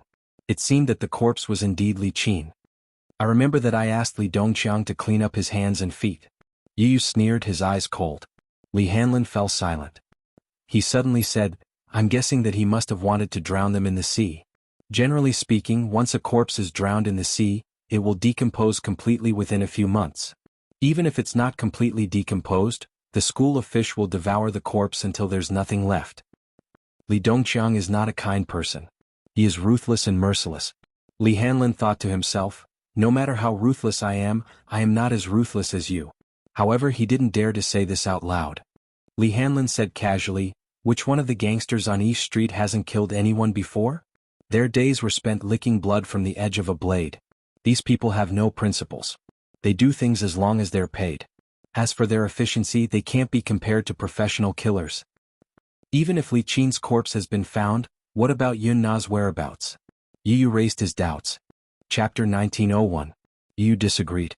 Since Li Qin has been found out, we still have to find Yun Na's whereabouts to play it safe. If she's alive, I want to see her. If she's dead, I want to see her corpse. If there's an accident, it'll be a disaster if we keep her alive. Li Hanlin nodded in agreement but said hesitantly, the East China Sea is so big. Finding a person is like finding a needle in a haystack. I can only do my best. Yu put the file on the table and pursed his lips. Indeed, finding a corpse in the sea was like finding a needle in a haystack. He pondered for a moment and said, send someone to deal with the fishermen at the East Port. They go out frequently. If they find anything, suppress the news before calling the police. Li Hanlin nodded. So far, this was probably the only way to deal with the aftermath. Yu's knuckles gently knocked on the table, but there was a thick layer of hostility between his eyebrows. As for Li Dongqiang, his hands and feet are dirty. There's no point in keeping him. Understood. Leave it to me. East Street, underground gambling den. It was 2 o'clock in the morning. It was the time when there was a boiling cauldron of voices. Li Dongqiang was guarding the den with a cigarette in his mouth. He was like a tiger walking in his territory, patrolling around the den. Suddenly, a servant came over and whispered in his ear, Boss, someone is looking for you. Li Dongqiang frowned and glanced at him. Who's looking for you? The hooligan shook his head blankly and said vaguely, I don't know. But he said he has a big business to discuss with you. Big business? Li Dongqiang's eyes lit up when he heard this. In their line of work, the so-called big business was a code word. It meant that there was a job for him. Therefore he threw the cigarette butt on the ground and stepped on it. He asked casually, where is he? He's waiting in the house. Li Dongqiang ordered, watch the den for me. I'll be back soon. As he spoke, he walked towards the house. However, when he walked to the door, his nose keenly caught a suspicious scent of blood. People like him who walked on the fringes were very sensitive to the scent of blood. As soon as he walked to the door, he noticed it. Therefore, his hand that was pushing the door open hesitated for a moment, but he still pushed it open. Just as he was about to step in, he didn't know that a strong man in black standing at the door had grabbed his collar and pushed him. Li Dongqiang staggered and fell to the ground. As soon as his hand touched the ground, he felt that the ground was sticky. He raised his head and saw a pair of empty eyes. When he saw the corpse lying on the ground, he was shocked. Holy sh**t. Li Dongqiang scolded and heard the door behind him close with a bang. He turned his head warily and saw 2 men in black guarding the door. One of them walked towards him and grabbed his hair. He raised his head and glanced at him. You are Li Dongqiang? Yes. Yes. Who the f***ck are you? Li Dongqiang was so scared that he was tongue-tied. When he came to his senses, he saw that there were 7 or 8 corpses lying on the ground in the house. They were all his subordinates. These people were the ones who had been present when he dealt with Lu Jingtian. They had all been silently silenced. Get rid of him, one of them ordered. Chapter 1902. Would these men in black give him this chance though? They grabbed his hair, twisted his neck and threw him to the ground. Then they took out their pistols and accurately shot him twice between his eyebrows. Blood splattered everywhere. Li Dongqiang's body fell weakly to the ground as his body gradually turned cold. She received a message on her phone. Yu swiped the screen to unlock it. Li Hanlin sent a short message. The trash has been cleaned up. Yu emotionlessly deleted the message and replied with a smiley face. She then placed the phone under her pillow and went to sleep peacefully. Just as Yun Yeqing was waiting for the results of the autopsy, the police summoned him again 2 days later. He rushed to the station, only to receive a notice that the case had been closed. Case closed. Yun Yeqing was puzzled. What exactly happened in these 2 short days that caused him to receive a notice that the case had been closed? The officer in charge of the criminal investigation received him, listed out all the evidence and explained everything to him. It was only now that Yun Yeqing realized that his disappointing daughter had actually incurred a huge debt outside. The suspect, Li Dongqiang, has his own territory on East Street and runs an underground gambling den. He's a notorious hoodlum and a frequent visitor to the police station. The officer spread out a few photos for Yun Yeqing to take a look. Only after the officer explained to him did he understand what had happened. Yun Na wasn't smart and wasn't good at studying. She didn't get into high school and randomly enrolled in a vocational school. However, she didn't stay in the vocational school for long before she was infected by the bad atmosphere in the school and had an unclear relationship with some bad guys in society. She had to take a break from school a few times in the middle of her studies. After she graduated, she did not work hard to find a job immediately. Instead, she continued to hang out with those delinquents. Li Dongqiang was one of them. Yun Na often hung out in bars when she was in school. Once, she met Li Dongqiang, who was still a hoodlum at that time, in a bar. Both of them had some drinks and played together. Li Dongqiang liked to play with girls, especially those who were still in school. As for Yun Na, usually he didn't do proper work, but his bright brain was used in this aspect. On weekends, she would often bring a few girls from her class out to play. On the surface it was just playing, but in reality? After bringing the girl to the bar, the first thing he did was to make her drink a few glasses of alcohol. Of course, the alcohol was not simple. Naturally, there were some things mixed in. These simple-minded girls had yet to enter society and were ignorant of the ways of the world. They were not on guard at all and fell into the trap after 2 glasses of wine. At this segment, the hooligans that Yun Na had befriended tore off their disguises and began to reveal their hidden ambitions. Each of them carried a girl and returned to their room happily to enjoy themselves. Often, in the process of having fun, they would record a ***** video. When these girls woke up in the morning, they found themselves lying naked on an unfamiliar bed and were greatly shocked. Chapter 1903. These girls were all people who valued reputation and integrity. How would they dare to go head-to-head with him? Therefore, most of them did not dare to make a fuss about this matter. After the matter was settled, Li Dongqiang would give Yun Na a hefty sum of money, a few hundred to a few thousand yuan per girl. An average beauty would be a few hundred, while a superior one would be a few thousand to tens of thousands. It might not be a lot of money, but to Yun Na, who was just a student at that time, this was an indescribable amount of money. Therefore, with this sum of money, Yun Na squandered a lot. At that time, the Yun family had already gone bankrupt, and the poverty of the family caused Yun Na, who was originally accustomed to the life of a rich young lady, to be completely at a loss. Only by hanging out with Li Dongqiang would she be able to find that long-lost and numbed happiness. Later on, Yun Na mixed more and more with Li Dongqiang. In the past, she would at most play with drinks and karaoke with those people. Gradually, she learned to gamble, take drugs, and skate. There were wins and losses in gambling. Winning less and losing more. Later on, because of continuous losses, Yun Na's debt became an irreparable hole. She once asked Yun Yeqing for money, but where did he get the money at that time? He knew that Yun Na would definitely ask for money to fool around and would not give it to her even if he had it. He had saved up a sum of money to prepare for Shirshir's postgraduate entrance exam. Therefore, Yun Na started to ask Yun Shirshir for money. At first, Yun Shirshir was unwilling to give it to her. She had to spend money everywhere to take care of the sickly Yu. At that time, she had just entered society and was busy subsidizing the family, helping Yun Na pay off her debts and taking care of Yu. Life was very tight. However, Yun Na threatened that she had offended some hooligans. If she did not return the money, the hooligans would come looking for her and hurt her family. Yun Shirshir had no choice but to scrape together some money and give it to her.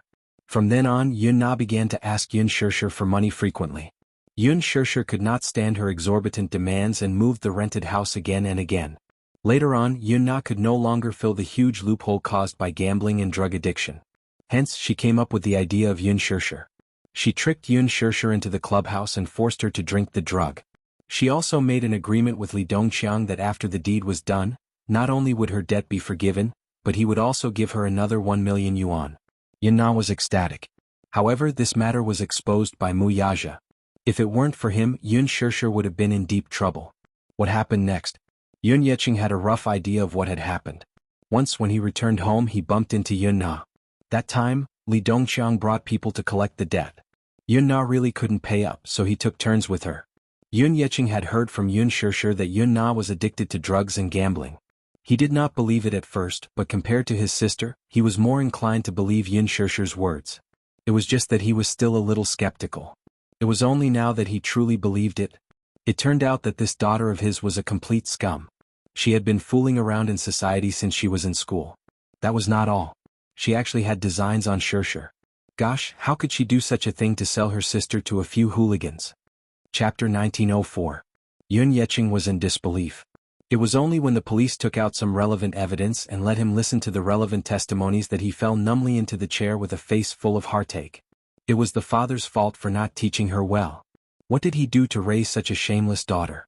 Sitting in front of the police officer, he was extremely anxious and felt like he was sitting on pins and needles. Especially when he heard about Yun Na's crimes, he did not know where to put his face. Li Qin was also aware of this matter, but she did not say it out loud. However, the mother-daughter pair could only blame themselves for being reduced to such a state. If not for Yun Na's insatiable greed and selfishness, she would harm others for her own benefit. What about Li Qin? She was pitifully implicated by this unfilial daughter and died a wrongful death. For a moment Yun Yeqing did not know what to feel. There was heartache, confusion, and hatred. His hatred for Yun Na's ugliness grew.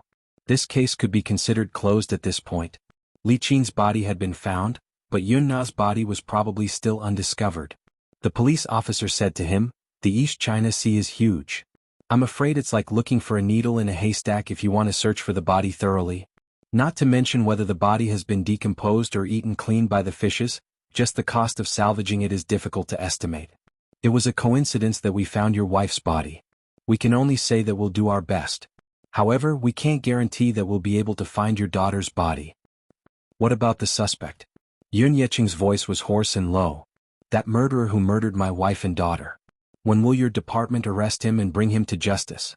The police officer replied, "The suspect was killed by his fellow gang members before we sent people to arrest him.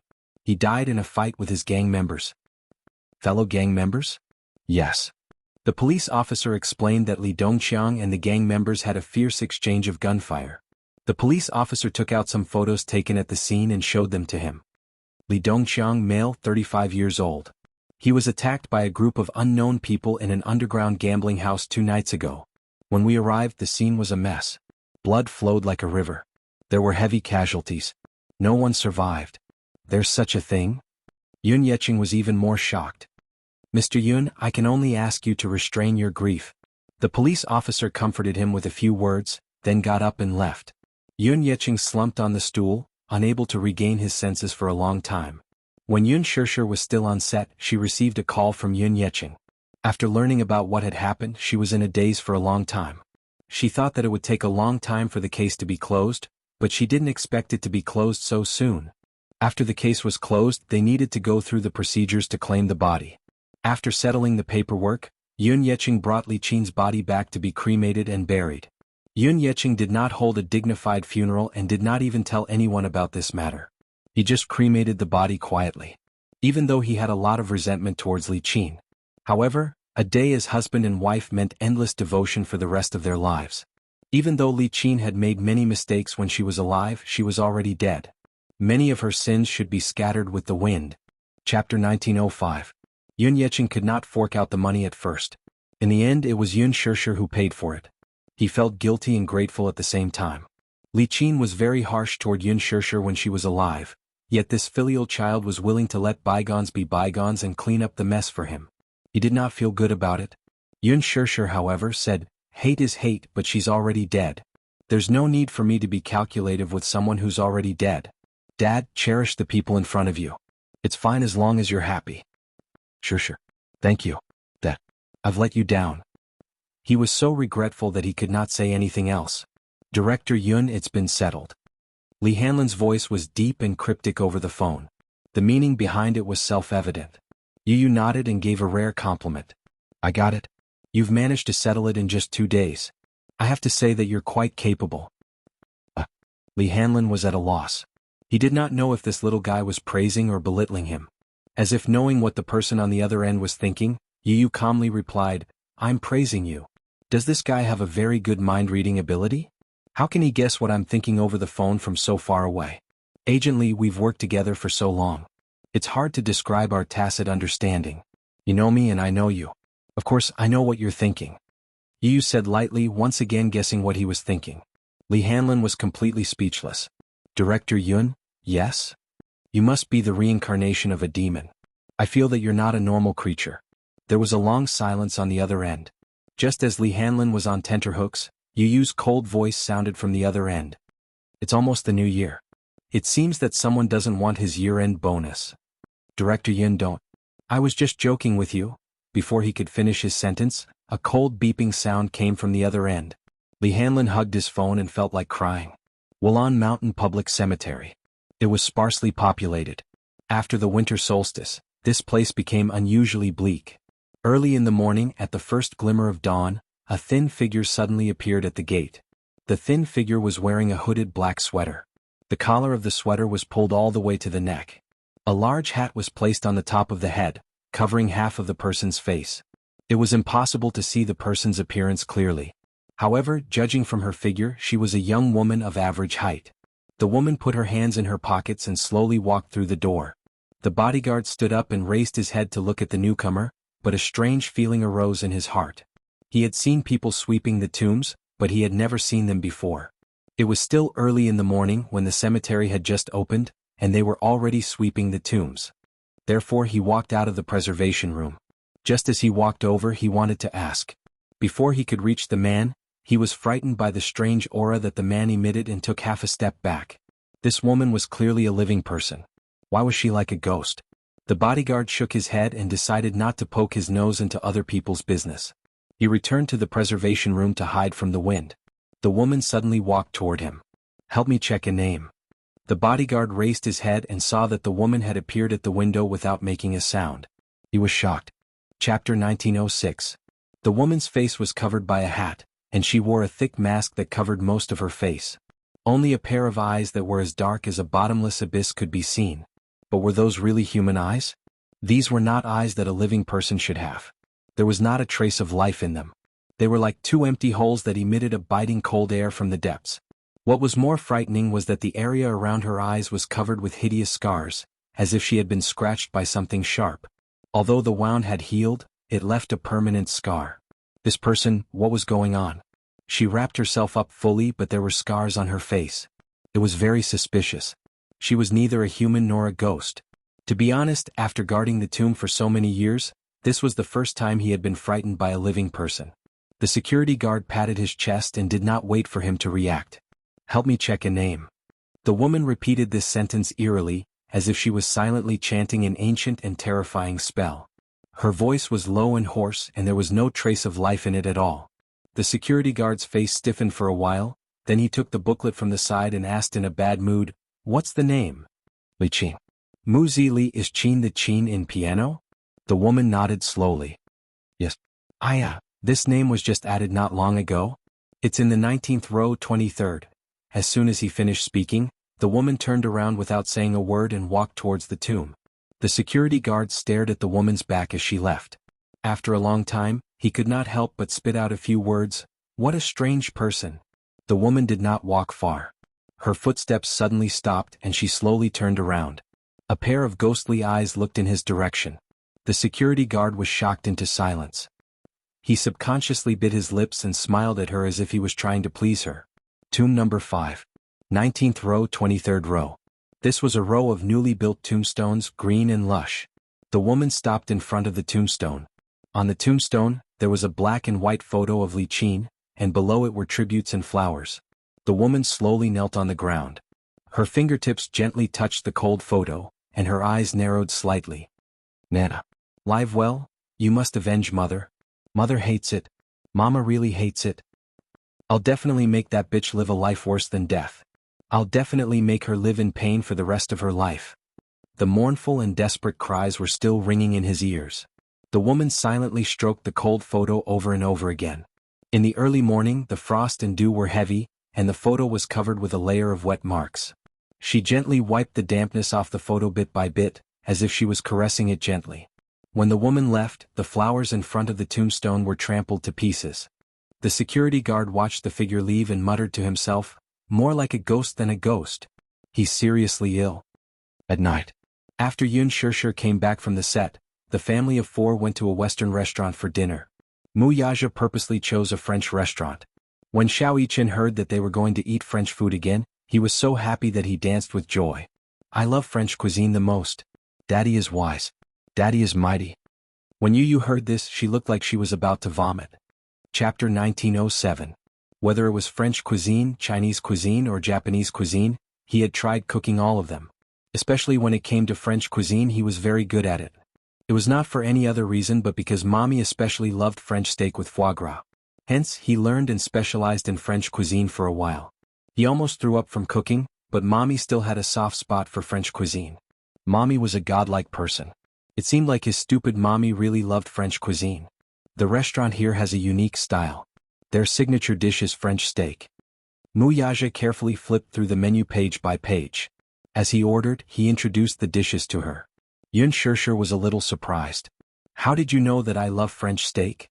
Muyaja smiled but did not say anything. He silently glanced at Yu, who was sitting beside her. Yu smiled slightly. Daddy asked me what mommy likes to eat the most, so I answered truthfully. As he said this, he said to Muyaja, Daddy, you don't know this, but mommy is a top-notch foodie. With my cooking skills, her taste buds are very picky and she's very picky. If the restaurant Daddy recommends doesn't taste good, mommy will definitely be disappointed.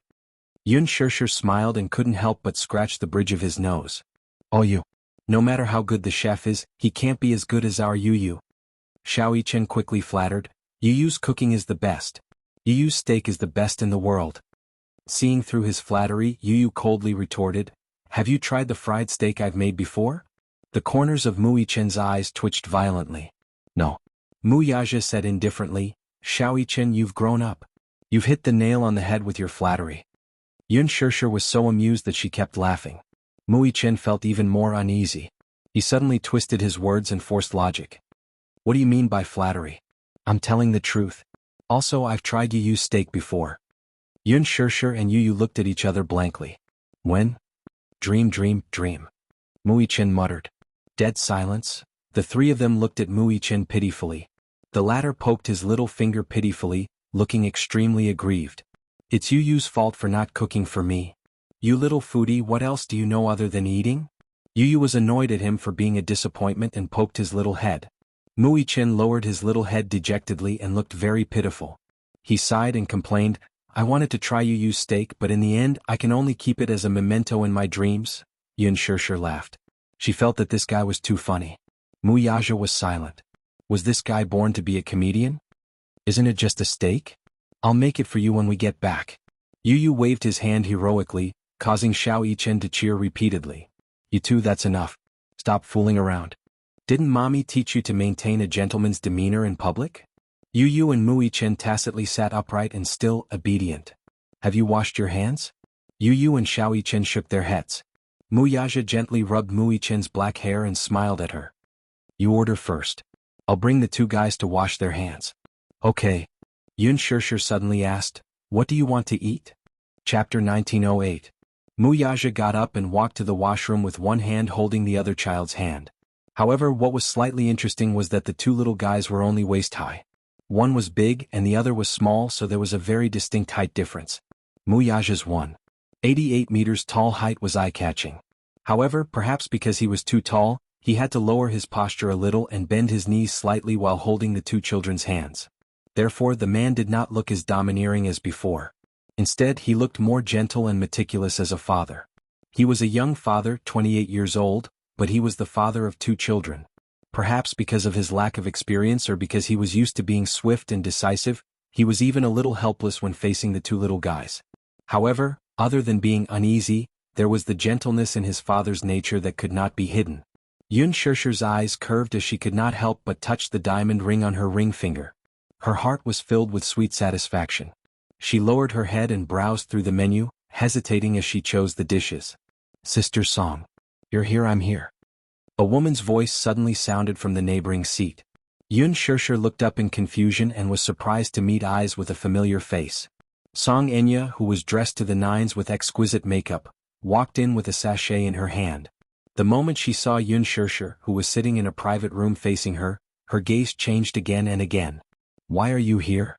Without waiting for Yun Shirshir to react, Song Enya took the lead to question unreasonably. Yun Shirshir fell silent and suddenly had the urge to change restaurants. Song Enya seemed to have an appointment with someone and had arranged to meet here. However, just as she stepped through the door, the two unexpectedly bumped into each other. Song Enya was furious when she saw Yun Shirshir. She had previously heard that Muyaja and Yun Shirshir had held a grand engagement ceremony on a private island. At that time, many high-level political figures, political leaders, and presidents of various countries were present.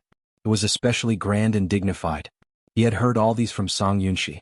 Song Yunshi purposely brought up this matter in front of her to provoke her into giving up on the man completely, so that she would no longer harbor any unrealistic thoughts about him. Song Enya did not show much emotion on her face when she heard that, but her heart seemed to be in turmoil. They were actually engaged. She questioned lightly, Doesn't the Mu family dislike Yun Shirshir? How could he agree? Song Yunshi said, no one from the Mu family is present. Uncle Mu did it himself without using any of the Mu family's resources. However, what was unexpected was that it was done in such a grand manner. I heard that Uncle Mu racked his brains to create a dreamy beach wedding for that woman. The scene is very romantic and dreamy, just like a fairy tale. Song Yunshi's nonchalant words were like the sharpest icicles, piercing her heart and causing it to bleed. Song Enya was so heartbroken that she could not breathe. She could not take it lying down. Even though she knew very well that she might not be able to win Brother Mu's heart even if she did everything she could not let go calmly. She could not take it lying down. All along she had never said that she could not get what she wanted. Chapter 1909. What right did Yun Shirshir have to have what she could not have? With this thought in mind, Song Enya felt increasingly unbalanced. Hence she hated Yun Shirshir to the core. The thought of the man she loved hugging another woman and making a solemn promise to her made her hate Yun Shirshir so much that she wished she could disappear from this world without a trace. Song Yunshi had advised her not to have any wishful thinking about Mu Yaja. This was not the first time she had given her such advice. However, Song Enya did not take it to heart. Hence, at this moment, when Yun Shirshir stood before her, Song Enya trembled all over and clenched her fists tightly. She did not know how much effort it took for her to control herself from rushing forward to strangle her. Yun Shirshir, I didn't expect to meet you here. Song Enya smiled and ignored the greetings from her friends. She took a few steps toward Yun Shirshir and sneered. Are you very smug now? Do you think that you can live happily ever after with Brother Mu? I have to hand it to you, you've really played a big game of chess. First, you racked your brains to get close to Brother Mu and got pregnant with his child through dirty means. In the end, she would secretly hide the child by her side. When the time came, she would naturally be able to rely on her child to enjoy the glory and splendor of wealth. Do you think that you can take root in the Mu family with your lowly status? Don't think that you can rest easy just because you're engaged to Brother Mu. Let me tell you, you don't have the right to step into the Mu family. Yun Shirshir knitted her brows in disgust and waved her hand in disgust. What a strong sour taste. Why are you so jealous of me? Song Enya, you can only be jealous of me. Don't tell me that you want to snatch your Brother Mu from me? Yun Shirshir paused for a moment. She unrestrainedly enjoyed the look on Song Enya's face and smiled faintly. If you want to snatch him from me, you'll have to see if you have the right to do so. You. Song Enya did not expect Yun Shirshir to reply to her with such an aggressive tone. She was so furious that her shoulders heaved up and down violently as her whole body trembled in anger. A slut will always be a slut. I really hope that Brother Mu is also here, so that he can hear your wild ambitions with his own ears. Don't keep calling me Brother Mu. I remember that according to seniority, you should call him uncle. Then as your aunt, shouldn't you be a little more respectful? She was the mayor's daughter, yet she had such poor upbringing. She kept saying, slut, every day. If word got out, it would be very unpleasant. I heard that you graduated from a prestigious school, so you should be well-mannered. I didn't expect you to behave like an unreasonable shrew. Such merciless mockery made Song Enya lose all face. Unable to control her anger, she lost her rationality and strode up to Yun Shirshir. She glared at her condescendingly and scolded, "You shameless slut." As he spoke, he raised his hand and was about to slap Lin Mingya. In the next second, her hand was tightly grasped by a strong hand. Let go. Who is it? Song Enya turned around abruptly and sent a palm strike toward her. Chapter 1910. Before Song Enya could see clearly who the person in front of her was, her face was already burning. It was a powerful slap to the face, but it caused everyone present to be fiercely stunned. Mu Yaja pulled her away. Song Enya lost her balance and staggered, falling onto the dining table and sitting on the floor. Even now, she was still in disbelief as she raised her head. However, when she finally saw who the slap came from, she was so wrong that tears instantly filled her eyes. Brother Mu? He actually slapped her. And in front of everyone. The most embarrassing thing for her was that Mu Yaja had slapped her in front of Yun Shirshir. The pain on her face was not even a millionth of the pain in her heart. At that moment, Song Enya's world turned dark and gloomy. She fell to the ground, and her rather embarrassing appearance caused her to lose all her face. She held her aching cheek and tightly pursed her lips. Her trembling lips were simply unable to form a complete word. What? This is the first time in his life that Brother Mu has been so angry with me for a lowly woman. Why? Why did he embarrass me in front of so many people, especially Yun Shirshir? Is he defending me? Why? Song Enya wanted to cry but had no tears. Her heart was undoubtedly shattered into pieces and she was almost suffocating. Yun Shirshir was also stunned. She glanced at Mu Yaja beside her. At this moment, his handsome face was filled with hostility. His eyes especially were soul-stirring and sharp. I remember that I reminded you not to touch her. It was just a simple sentence but it was frightening. Although it was a low voice, it inexplicably made people shudder. Even Song Enya was so frightened by his terrifying aura that she bit her lip nervously and did not dare to breathe loudly. What she was most afraid of was him when he was angry. That pair of eyes stared at her coldly, as if he was looking at a stranger, or as if he was staring at an abominable face. There was obvious disgust in his eyes. Does he hate me? Don't. Song Enya could no longer hold back her tears. Yu and Xiao Yichen also walked over. Their legs were not as long as Mu Yaja's, so when they rushed over, they happened to hear Mu Yaja's harsh words. When Yu heard this, he almost clapped his hands and cheered. Daddy is handsome and heroic. This bad woman popped out of nowhere. They had only left for a short while and she was already an eyesore. She didn't know what she had done to Mommy to make Daddy so angry. However, Yu was comforted by the way her daddy defended her mommy. Xiao Yichen also thought to himself, Daddy is so cool. Whoever bullied Mommy he had to get back at them. Otherwise, others would think that his mommy was easy to bully. Song Enya? Xiao Yichen sneered inwardly. He hated this woman from the very beginning, especially after their encounter in Fairy Tale Valley. He hated the Song sisters for the rest of his life. The Muse and Songs had some dealings with each other, but now Xiao Yichen pretended not to see the elders of the Song family, which infuriated the Song family.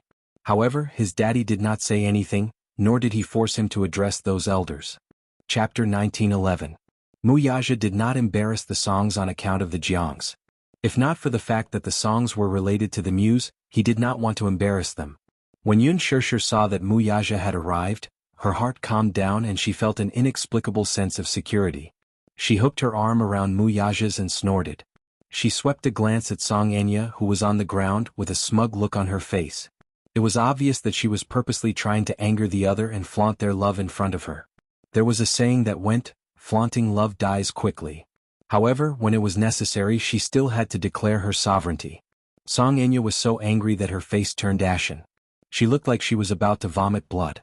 Yun Shirshir's silent humiliation made her feel even more embarrassed. With the help of her friends, she slowly got up from the ground and glared at Yun Shirshir. However, just as she glared at her, Mu Yaja's cold gaze landed on her face like a knife. Song Enya was sad and embarrassed. She was so angry that she was at a loss for words. She looked at him with tears in her eyes, but just as she was about to speak, Mu Yaja blocked her with one sentence. I don't want to see you. These 6 words were enough to make Song Enya deeply understand what it felt like to be heartbroken. She bit her lower lip and muttered timidly, Brother Mu, do you want me to send someone to chase you away? Mu Yaja narrowed his eyes dangerously. She knew his character. He meant what he said. She gritted her teeth and weighed the pros and cons. In the end, she decided to leave with dignity. Before she left, she did not forget to glare fiercely at Yun Shirshir before leaving in a huff. Yun Shirshir muttered, unreasonable. Mu Yaja turned his head expressionlessly. She could not help but shrink her shoulders, thinking that he was going to reprimand her for something. After all, she had ruthlessly insulted Song Enya just now. She did not know how much of it he had taken in. Unexpectedly, he smiled helplessly and said, Little thing, I didn't expect that you would finally do well for once. He could hear her eloquent and aggressive words from afar. Mu Yaja felt very gratified. Yun Shirshir blushed. What do you mean? What do you mean you've finally done well for once? Yu sighed and explained, Stupid mommy, Daddy means that you finally worked hard for once and didn't let anyone bully you. Yun Shirshir, Xiao Yichen pursed his lips and said, Where did this bad woman come from? How annoying. Isn't it enough for you to harm me? You even came to harm my mommy. Yun Shirshir was surprised. When did she harm you? Let's not talk about the past. Anyway, even I can see that neither of the Song sisters is good. Yu said coldly from the side, Mu Yichen, can't you tell? That woman is obviously trying to snatch Daddy from Mommy. Snatch Daddy? When Xiao Yichen heard this, he immediately hugged Mu Yaja tightly and said indignantly, No way. If she wants to snatch Daddy, she'll have to get past me first. Yu said softly, There are so many women who want to snatch Daddy from Mommy, but Mommy is such a blockhead that she doesn't have any sense of danger. Xiao Yichen laughed when he heard this. That's because mommy has a lot of suitors too. Yun Shirshir suddenly fell silent. Mu Yaja held his forehead, unable to listen to this anymore. You two little fools, sit down obediently. Chapter 1912. Mu Yaja asked, did she touch you? Yun Shirshir shook her head. No, she didn't. I was about to hit her, but you arrived just in time. If I didn't arrive in time, would you have let her hit you without retaliating? Mu Yaja wondered if Song Enya would have been able to bully her if he had not arrived in time. Says who? I was just about to retaliate when you arrived to protect me. Yun Shirshir said in all seriousness, not forgetting to make fun of him. Hubby, I didn't expect you to be so nimble. Could it be that you sensed that I was about to be bullied, so you rushed over on your flaming wheels to save me? As soon as she finished speaking, Yu and Xiao Yichen could not help but burst into laughter. Mu Yaja's face darkened. What are you thinking about in that little head of yours all day long? Despite his disdain, however, the corners of his mouth were still smiling. The way Yun Shirshir addressed him as hubby earlier had warmed his heart. This little lass was really too adorable. This was especially so when she held his arm, silently declaring her sovereignty over his niece. He actually felt very warm and even a great sense of accomplishment. This gave him a greater sense of accomplishment than if he had successfully negotiated a sky-high contract. Hubby, tell me, why is there a woman who doesn't know what's good for her? What if she comes to harass me again? Mu Yaja replied nonchalantly, hit her back. Hit her back? Yun Shirshir fell silent. What a simple and crude answer. Yun Shirshir mumbled, she's the mayor's daughter. Her family is full of influential people. If you ask me to hit her back, isn't it obvious that you want me to create trouble for you? Mu Yaja replied in all seriousness, Madam, you must always remember your identity. She's the mayor's daughter and you're the young mistress of the Mu group. Your status is higher than hers. Even if you bully her, when the time comes and things get out of hand, the one who comes running to apologize is her, not you. Do you understand? Mu Yaja said indifferently. So, my husband is so powerful? Yun Shirshir pretended to be surprised and looked at him. The expression on her face was playful and cute. Mu Yaja cast a sidelong glance at her. You just found out? Yun Shirshir stared blankly for a moment. Then she smiled. However, there was a hint of bitterness in her eyes. She faintly said, however, what young madam, it seems, the Mu family doesn't approve of me. I really can't afford this title. Muya, on the other hand, furrowed his brows and gripped her hand tightly. It's enough that I approve of you. I have the final say in the Mu family. Your identity is also up to me to decide. You are my fiancé. In the future, you will be Mu Yaja's only wife. Who dares to say no to the person I've decided on? His domineering and exclusive style was evident. Yun Shirshir stared at him, dumbfounded. For a moment she did not even know how to respond. Don't worry. Before the wedding, all your worries will not appear again. Give me some time and I'll give you an explanation. Mu Yaja's tone was solemn when he said this. Yun Shirshir was touched and nodded. After dinner, the family originally planned to go home. However, Xiao Yichen and Yu were full. Hence, they suggested watching a movie to digest their food. Watch a movie? Chapter 1913. As if by magic, Xiao Yichen suddenly took out 4 movie tickets from his wallet. Yun Shirshir took a closer look and realized that they were 4 movie tickets for The Green Apple. She fell silent. Xiao Yichen, how many movie tickets did you buy? So many. Didn't I tell mommy that I would reserve the entire theater for everyone to watch? Xiao Yichen glanced at her from the corner of his eyes. You're so generous. Yun Shirshir broke out in a cold sweat. Hence, the family headed to the theater after making up their mind. On the way there, Yun Shirshir suddenly felt a little cold.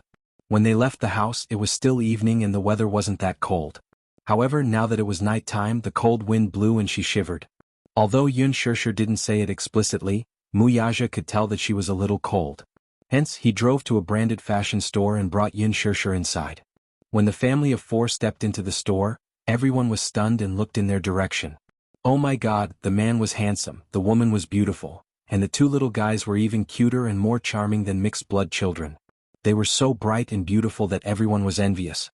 However, Mu Yaja ignored everyone's envious gazes. He chose, tried on, and swiped his card. His actions were as smooth as flowing water. Just like that, within a few minutes, she had a warm coat on her. After Mu Yaja swiped his card, he looked at her and was satisfied.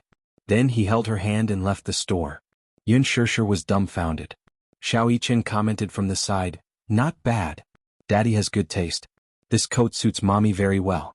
It looks beautiful and warm on her. Muyaja said coldly, "Stop trying to bewitch me." Xiao Yichen was silent. Nobody knew a son better than his father. How did he know that he was trying to bewitch him? Indeed. In fact, he had recently spent most of his private savings on booking a theater and treating people to a movie. He didn't have much money left, so he figured that he could curry favor with his daddy to get some pocket money to spend. "You don't have any more pocket money, right?" Yu mocked her from the side. It was obvious that Xiao Yichen had also noticed that Yun Shishir was a little cold, so he was thinking about buying her a coat. He had also taken a fancy to the coat that his father had taken a fancy to. He wanted to rush to pay the bill, but when he touched his wallet, there were only a few hundred notes left. The problem was that the coat was worth 5 figures.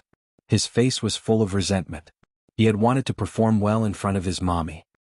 In the end he ended up showing off. "I spent all the pocket money Daddy gave me." Ever since Xiao Yichen was 6 years old, he had been given hundreds of thousands of yuan in pocket money every month. Most of it was invested in his management, and the rest was donated to support his mother's movie box office. The remaining few bills made him feel like he was struggling to make ends meet. Muyaja said coldly, "I've already given you this month's pocket money. Since you've used it up, you'll have to wait for next month." Xiao Yichen looked depressed. Yun Shishir asked with concern, "Xiao Yichen, you don't have any more pocket money?" "Yes." Xiao Yichen nodded and looked at her expectantly. As expected, Yun Shishir dug into her own pocket. "Daddy won't give you any, but mommy will." "Who asked your daddy to be so stingy?" "That's right. Mommy is still the most generous," Xiao Yichen said with a smile. Chapter 1914. The latter glared at him. However, Xiao Yichen knew that he had Yun Shishir to back him up, so he glared back at him. Wow, this kid has grown up. In the past, whenever he glared at him, he would shrink back. Here you go. Remember to save some money." Xiao Yichen turned around and saw Yun Shishir handing him a few hundred yuan notes with a smile. Little Yichen's heart turned cold at once. Yu snickered at the side. Mommy and Daddy were different. Daddy was rich and generous. He gave them each a few 100,000 yuan as pocket money every month. However, Mommy's concept of pocket money was more like that of an ordinary family. How much money could a 7 or 8-year-old spend? A few hundred yuan was already impressive. Looking at Xiao Yichen's disheartened expression, Yu covered her mouth and snickered at his misfortune. The weather in the north was very cold at night. However, it was different from the south. The weather in the south was humid and cold. In the north, the weather at night was thicker so that it was not considered cold. The family of 4 sat in the cinema. Yun Shishir had already watched the movie once, but the 2 little guys had not. Children of 6 or 7 years old had no interest in romance movies. However, because the female lead of the movie was their mommy, the 2 little guys watched it with great interest. Yun Shishir, on the other hand, was on tenterhooks. After all, the filming of this movie had caused quite a stir. As expected, Muyaja's expression was gloomy throughout the movie. When there were some hugging scenes, his expression became even gloomier, not to mention the intimate kissing scenes. Especially when Yin Shachuan kissed Yin Dongyu forcefully. Yun Shishir carefully glanced at Muyaja. Her expression was so gloomy that ink was about to drip out of it. How torturous. With a 1,000-year-old iceberg sitting next to him, no matter how thick he wrapped himself, it would be useless. Little Yichen, who was standing at the side, said in a shocking manner, "Yu, don't you think Mommy and the male lead are a good match?" As soon as he said this, Muyaja's eyes darkened. He couldn't help but reach out and pinch Xiao Yichen's ear, causing him to grimace in pain. "Shut up. Watch your movie and don't talk too much."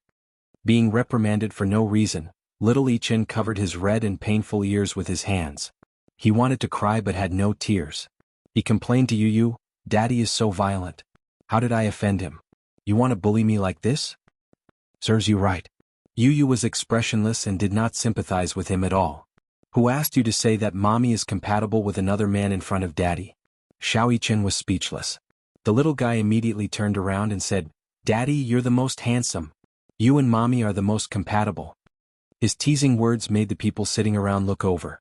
Looking at the adorable little guy, everyone laughed good-naturedly. However, some people couldn't help but notice Yun Shishir, who was sitting at the side and watching the movie. One of the girls whispered, "Hey, look at the woman behind you. She looks so much like the female lead in the movie." Her boyfriend immediately turned around and stared at Yun Shishir. He was extremely surprised. Yes, they look alike. Yun Shishir's heart skipped a beat. "Oh no, I think I've been recognized." Chapter 1915. Yu Yu was stunned for a moment, but Yun Shirsha replied calmly, "How is that possible? I'm already a mother of two." Her unusual calmness confused the girl. Yun Shirsha continued, "My colleague said that Yun Shirsha and I look a lot alike, so I came over to watch her movie." "There's such a coincidence?" the man asked in surprise. Yun Shirsha's calm reply dispelled their suspicions. Thus they turned around to continue watching the movie. As they watched, they exclaimed, "They really look alike." Yun Shirsha tilted her head and glanced at Muyaja. She saw him staring at the movie screen. In the dark, his eyes were deep and bright. They were as beautiful as top-grade jade, and she couldn't help but be mesmerized by them. Muyaja seemed to sense her peeking at him. He slowly turned his face and glanced at her. Raising his eyebrows, he asked, "What's wrong? You don't like watching this movie, do you?" Yun Shirsha muttered. "What do you think?" Muyaja asked in amusement. "No man would like his woman to kiss another man. This is acting. It's work." "Not even work," Muyaja said sourly. "You even kissed so passionately. Your acting skills are really good." Yun Shirsha was confused. She didn't know if his comment was positive or negative. She felt that he didn't seem to like the movie. However, if she thought about it carefully and put herself in his shoes, it was understandable that he didn't like it. After all, he didn't like her to be intimate with other men. If Muyaja kissed another woman because of work, she wouldn't be able to tolerate it either. Thus she made up her mind and said, "Okay. I won't do any kissing scenes in the future." Muyaja was speechless. She held his arm and promised in a low voice, "Even if it's for work, I won't kiss another man." "Not bad, you have such awareness. Very good." Muyaja suddenly grabbed her shoulders and leaned in to give her a light peck on the lips. His gaze fell on her tender and supple lips as he said in a deep voice, "This place belongs to me. No one else is qualified to touch it." Restrain yourself. We're in public now. Can you keep a low profile?" Yun Shirsha pushed him away, not knowing whether to laugh or cry. "I'm kissing my wife. Why should I care about keeping a low profile?" Muyaja said confidently. Yun Shirsha was getting angrier. She was laughing in her heart, but she pretended to be angry and stuffed his mouth full of popcorn. Yu Yu and Xiao Yichen sat at the side and stared intently at the screen. They had a tacit understanding that the two of them were like two huge light bulbs that were shining brightly.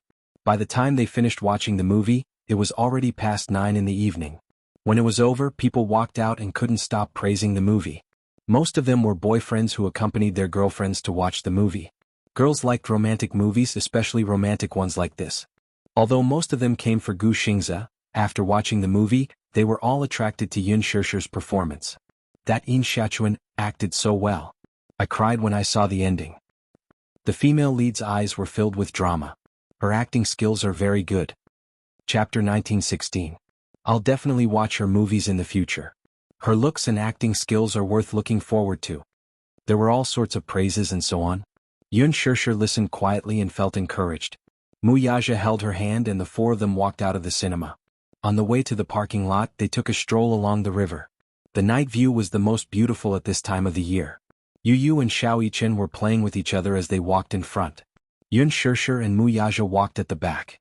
Looking at the two little guys playing with each other, she suddenly felt very satisfied. The happiest moment in the world was this moment. In fact, she was a more traditional girl. She did not yearn for glory and wealth, but she yearned for a peaceful life. She did not have to worry about food and clothing.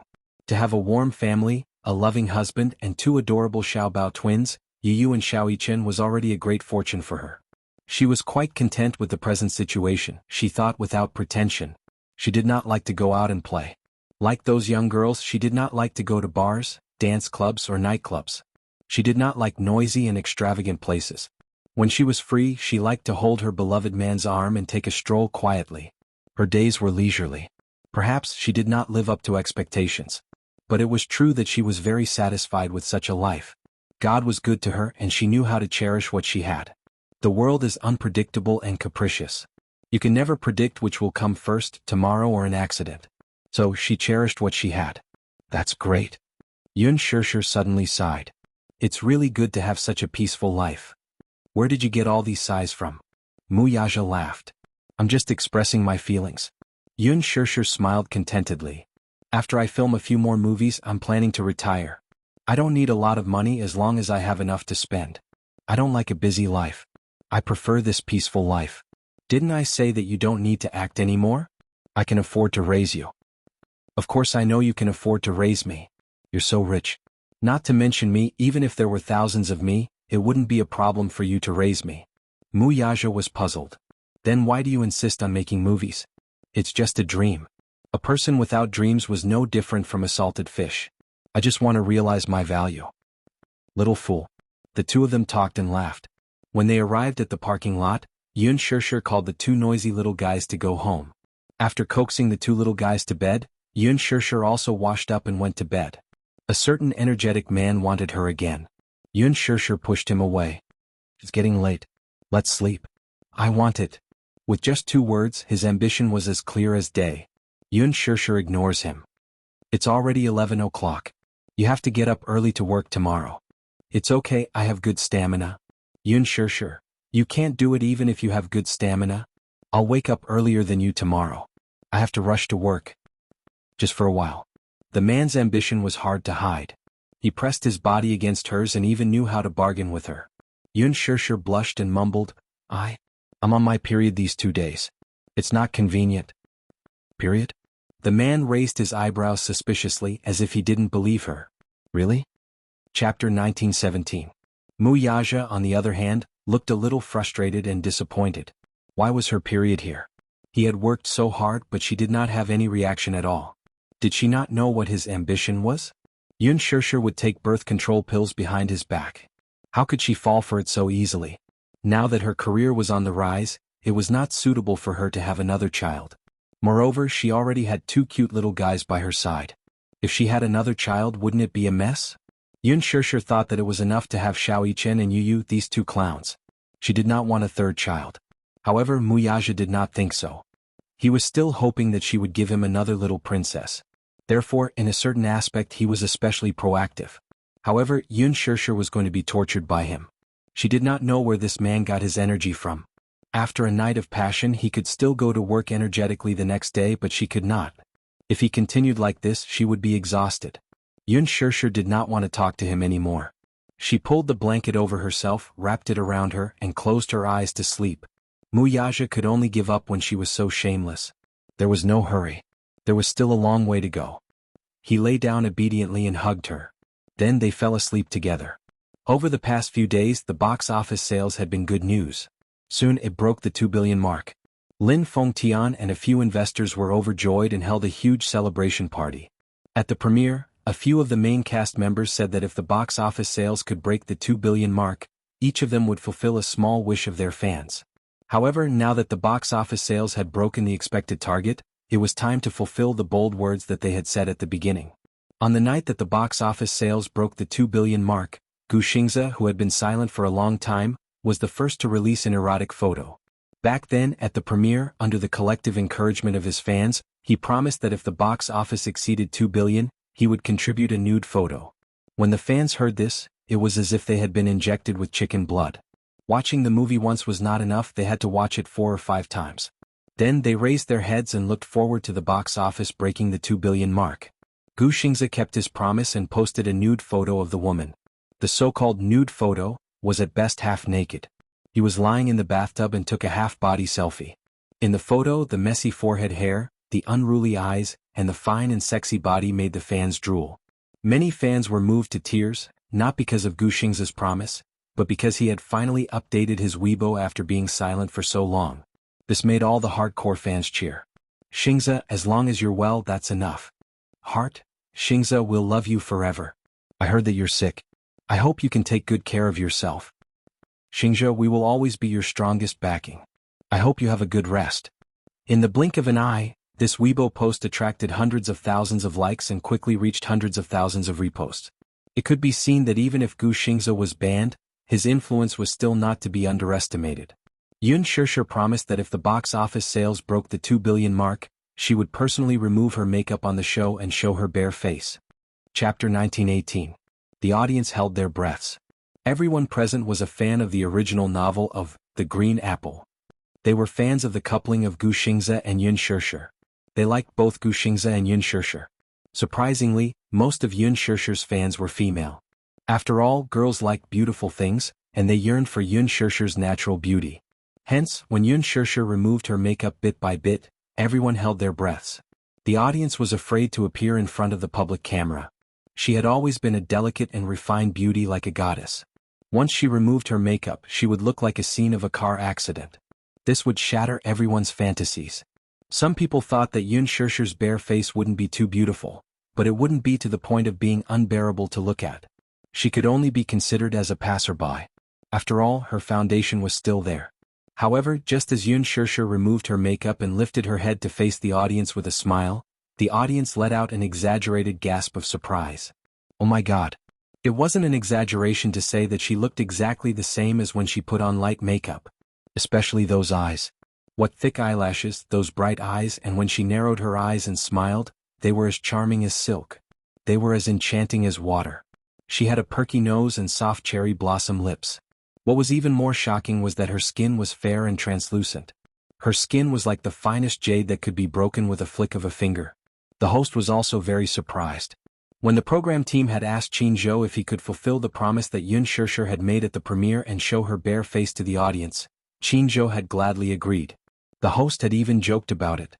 Which female celebrity would be willing to show her bare face on a program? Even if she wanted to show her bare face, she would just remove her eyeliner and eyelashes. She wouldn't even remove her foundation makeup. However, Qin Zhou had said, use the strongest makeup remover. It doesn't matter if she removes it completely. One of the female hosts couldn't help but mutter in her heart, oh my God, this Yun Shirshir is taking things too hard. Can't she just pretend to remove her makeup? Why did they have to be so exaggerated? Nowadays, which female celebrity could truly withstand the test of removing makeup? The most important step of makeup was the foundation to even out the skin tone. Many female celebrities had to stay up late to memorize scripts and rush to film, so their endocrine imbalance caused their skin tone to darken. There were also many spots so they couldn't do without foundation. However, when Yun Shirshir showed her bare face, this female host was the first to stand up and question her. You didn't remove it completely, did you? She held the microphone and asked in an exaggerated manner. The male host at the side frowned. This female host was the pillar of the TV station. She could be said to be a gold medal host, but she had already become famous due to her pair of huge breasts. In terms of hosting skills, it was obvious that she was just passable. She stood up and questioned, causing another senior male host to frown in dissatisfaction. If Yun Shirshir didn't clear her doubts, then it would seem that Yun Shirshir was hypocritical and pretentious. She was obviously trying to stir up trouble. If this continued, he was afraid that Yun Shirshir wouldn't be able to get out of the limelight. The program team invited celebrities to do the program for a win-win partnership. The celebrities used the program team to promote their own movies, and the program team used the celebrities to increase the ratings. Therefore, the program team rarely made embarrassing requests of the celebrities in public. Chapter 1919. That female host pretended to exaggerate and shook her head. I don't believe it, can I touch it? Let me do such a good thing. That male host rushed forward to give it a try before the female host could. The audience let out a kind laugh. Yun Shirshir said shyly, let her do it? I think Sister Xing doesn't believe that I removed it cleanly. I indeed don't believe it because there's no difference between your bare face and when you're wearing light makeup. Saying so, she turned around and explained to the audience, we need to know that there are very few girls who have such perfect skin. So, for the fairness of the program, we have the right to question whether the makeup was removed cleanly, right? The audience cheered, yes. Then let's invite an audience member to come up and try it with me, okay? Many audience members enthusiastically raised their hands. Yun Shirshir felt that she had been tricked, but she didn't feel guilty at all. After all, she had made sure that her makeup was removed cleanly and was very confident in herself. The female host walked down the stage, swept a glance, and casually pointed to a girl with exquisite makeup. When the audience member went up on stage, she asked, Beauty, may I know what your occupation is? I'm a makeup artist. Then you must be very experienced. The female host smiled. The male host could only follow and finish this segment. A makeup artist is quite professional. Then please take a look and see if our Shirshir's makeup is removed cleanly? Okay. The audience member walked to Yun Shirshir's side and leaned closer to take a look. Then, she carefully touched it with her hand and a trace of surprise flashed past her eyes. How is it? Yun Shirshir smiled sweetly and looked at her. The audience was shocked for a while and then nodded in a daze. It's removed cleanly. Really? The female host still didn't believe it. She walked up and specially touched it before dispelling the suspicion in her heart. It was a real bare face. She was taken aback. Although she felt indignant, she still had to announce, "Our Shur has really removed all her makeup." Yun Shur smiled, "Because I removed it twice, it's definitely clean. Since he made a promise to the audience, he will definitely fulfill it." The male host immediately said, "A real goddess can withstand the test of makeup remover. No wonder our Shur dared to say such bold words at the premiere. She's obviously very confident in her bare face." I'm so jealous." The female host looked extremely envious. "Tell me, what skincare products do you use? Does this count as advertising?" "I haven't signed the contract yet, so I can't tell you. It's a secret." Yun Shur joked. Her humor made everyone in the audience laugh. "Then secretly reveal it to me. I'm so envious of your skin. I feel that you look more natural and beautiful without makeup. Actually, when it comes to skincare, I don't buy a lot of bottles and jars like other girls. I pay more attention to nourishing my body from the inside out, so I rarely use any skincare products. Usually, I pay attention to nourishing my body. Because actors often stay up late. Staying up late is the #1 killer for women." Chapter 1920. So you have to pay attention to your health. Replenishing your blood is the most important thing. Secondly, you have to pay more attention to your sleep. When I'm not filming, I go to bed very early. Thirdly, you have to pay attention to your hydration. Of course, I'm not asking you to buy hydration products. I brew my tea with wolfberries and longans to replenish water from the inside out. Coupled with the combination of work and rest, it can maintain the youthful state of your skin. Actually, there's another very important point. Huh? You're born with it. Haha, the recording of the show was very successful. The viewership ratings that night increased by 2 percentage points. Compared to the previous viewership ratings, it was a huge breakthrough and became the viewership champion of all variety shows. After the show ended, Yun Shur barefaced, and True Goddess Shur barefaced, quickly occupied the top search rankings. Many netizens expressed their envy after seeing Yun Shur's barefaced face. Most of the female netizens, while marveling at Yun Shur's barefaced face, went to her Weibo to follow her and leave comments, asking for tips on maintaining her skin. What was even more shocking was that after this episode, many cosmetics and skincare brands extended an olive branch to her. Qin Zhou successfully signed a few more cosmetics contracts. Of course, this was all in the future. At the same time, The Green Apple was still firmly at the top of the box office rankings. Although it had declined from the initial trend, it continued to grow steadily and slowly. Except for an American blockbuster that was released on New Year's Day, it was easily overtaken by The Green Apple again. The economic benefits it brought were immeasurable. The popularity of the movie caused Yun Shur's social status to soar. Although there was a lot of competition in the entertainment industry, only the newcomers were happy and the old ones were not. However, Yun Shur's explosive popularity was still a rare phenomenon. That night, The Green Apple was only a few $1 million away from breaking the Chinese box office record. It was only a step away. Lu Jinyu booked a private room at the bar for a gathering. When Mu Yaja arrived with Yun Shur, the group of brothers was already there. "Boss, sister-in-law." Everyone stood up and greeted him respectfully. Yun Shur smiled and said, "Don't be so polite. Just call me Shur." Her sister-in-law felt awkward when she heard that. "That won't do.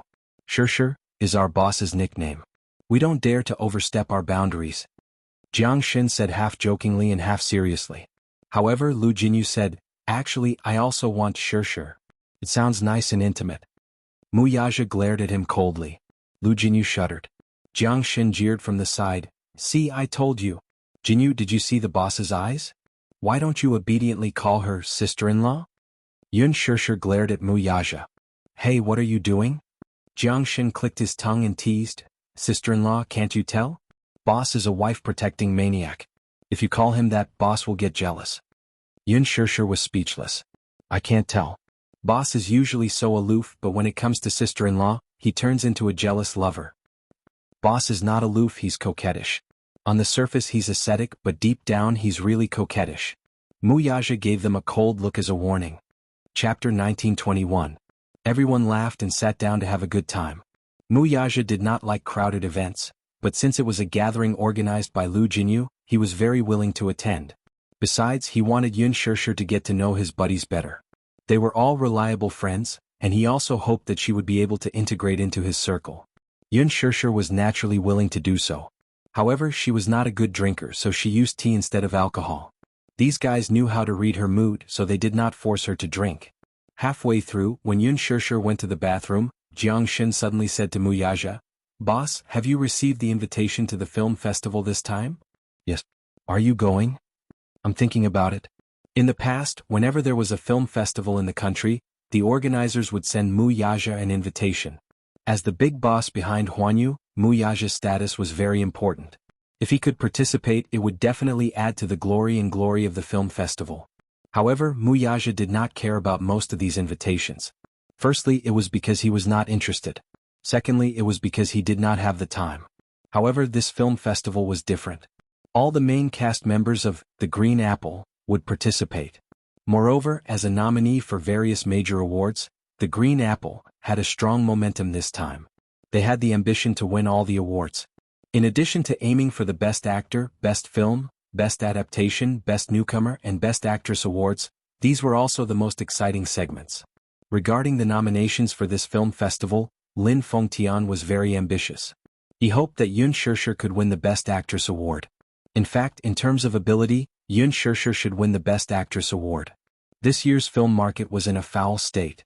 Many movies were crudely made. Among all the movies, The Green Apple could be said to be a dark horse. Yun Shirshir's acting skills were even better than those of the other A-list actresses.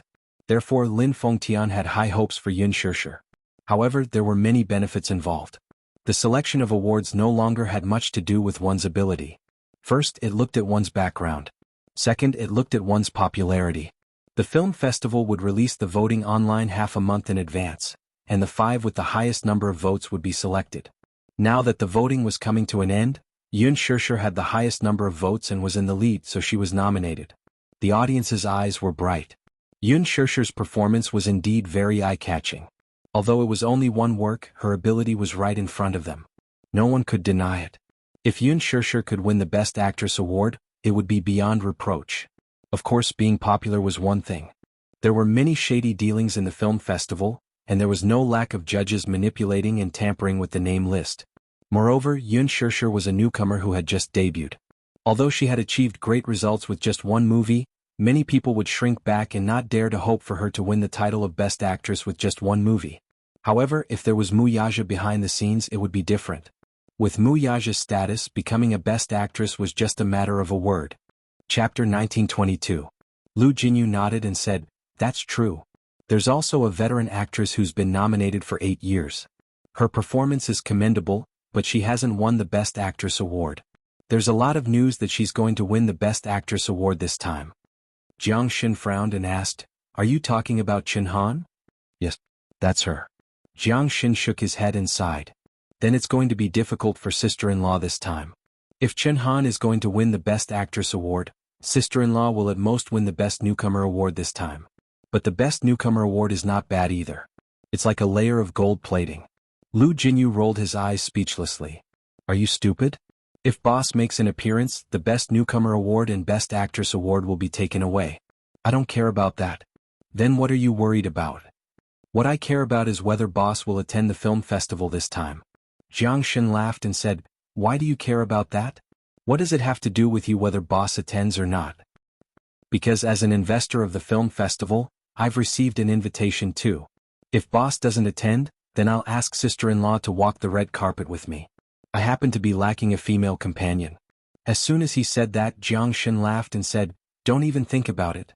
Sister-in-law might not agree. Sister-in-law is understanding and gentle. She definitely won't reject me. Dream on." Muyaja spat out. Lu Jinyu smiled and said, "I heard that sister-in-law doesn't have a male companion. She can't walk the red carpet alone, right? She'll be laughed at." "Do you think I don't know what you're thinking?" Muyaja sneered. "You've invested in the film festival. If I attend, then you can use this as a bargaining chip to raise the price of the title sponsorship and advertising. In the end, you'll be the one who reaps the benefits, won't you?" Lu Jinyu's little ambition was exposed, but he wasn't ashamed. Instead, he laughed and said, "So, Boss, you should attend the film festival. If you attend the film festival, the media will have to add more than 100 seats. You rarely appear in front of the public. It's not a bad idea to accompany sister-in-law on the red carpet this time. It's not impossible for me to attend. Boss, since you said so, it seems like you have a condition. Jianghu laughed. Boss, what is it? As my female companion, wouldn't it be embarrassing if she walked the red carpet at the film festival and didn't win a single award?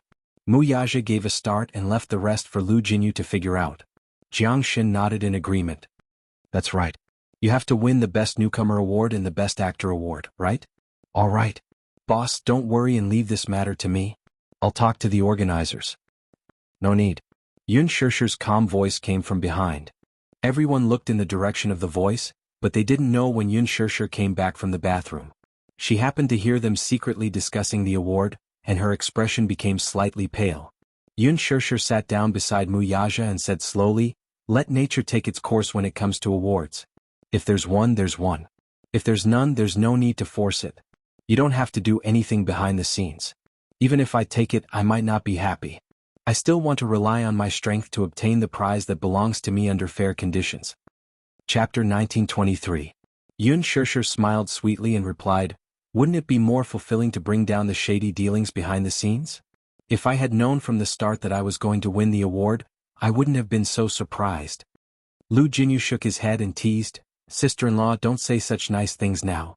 If you lose the award because of shady dealings, I'm afraid you'll cry in boss's arms." "Who's crying?" Yun Shirshir retorted stubbornly. "At most, I'll be disappointed for a while. I'm not that weak. Besides, I feel that I'm still lacking in maturity and capability. Even if I don't win the award, I won't feel disappointed. Anyway, I have to adjust my mentality." After a pause, she continued, "Besides, I don't have much hope for the award. The most important thing is to participate in it. This is my first time attending a film festival. The most important thing is to see more of the big scenes." She didn't have much hope in the first place. She had only acted in one movie.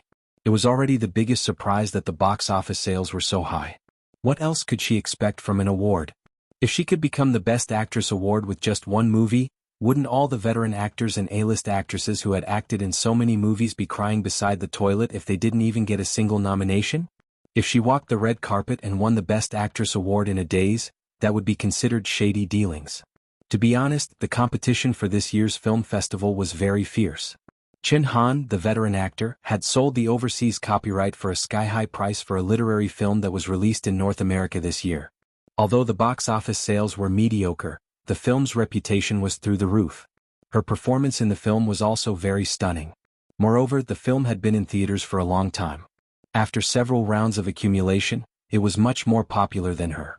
Besides, although she shot to fame overnight, she didn't have a strong fan base.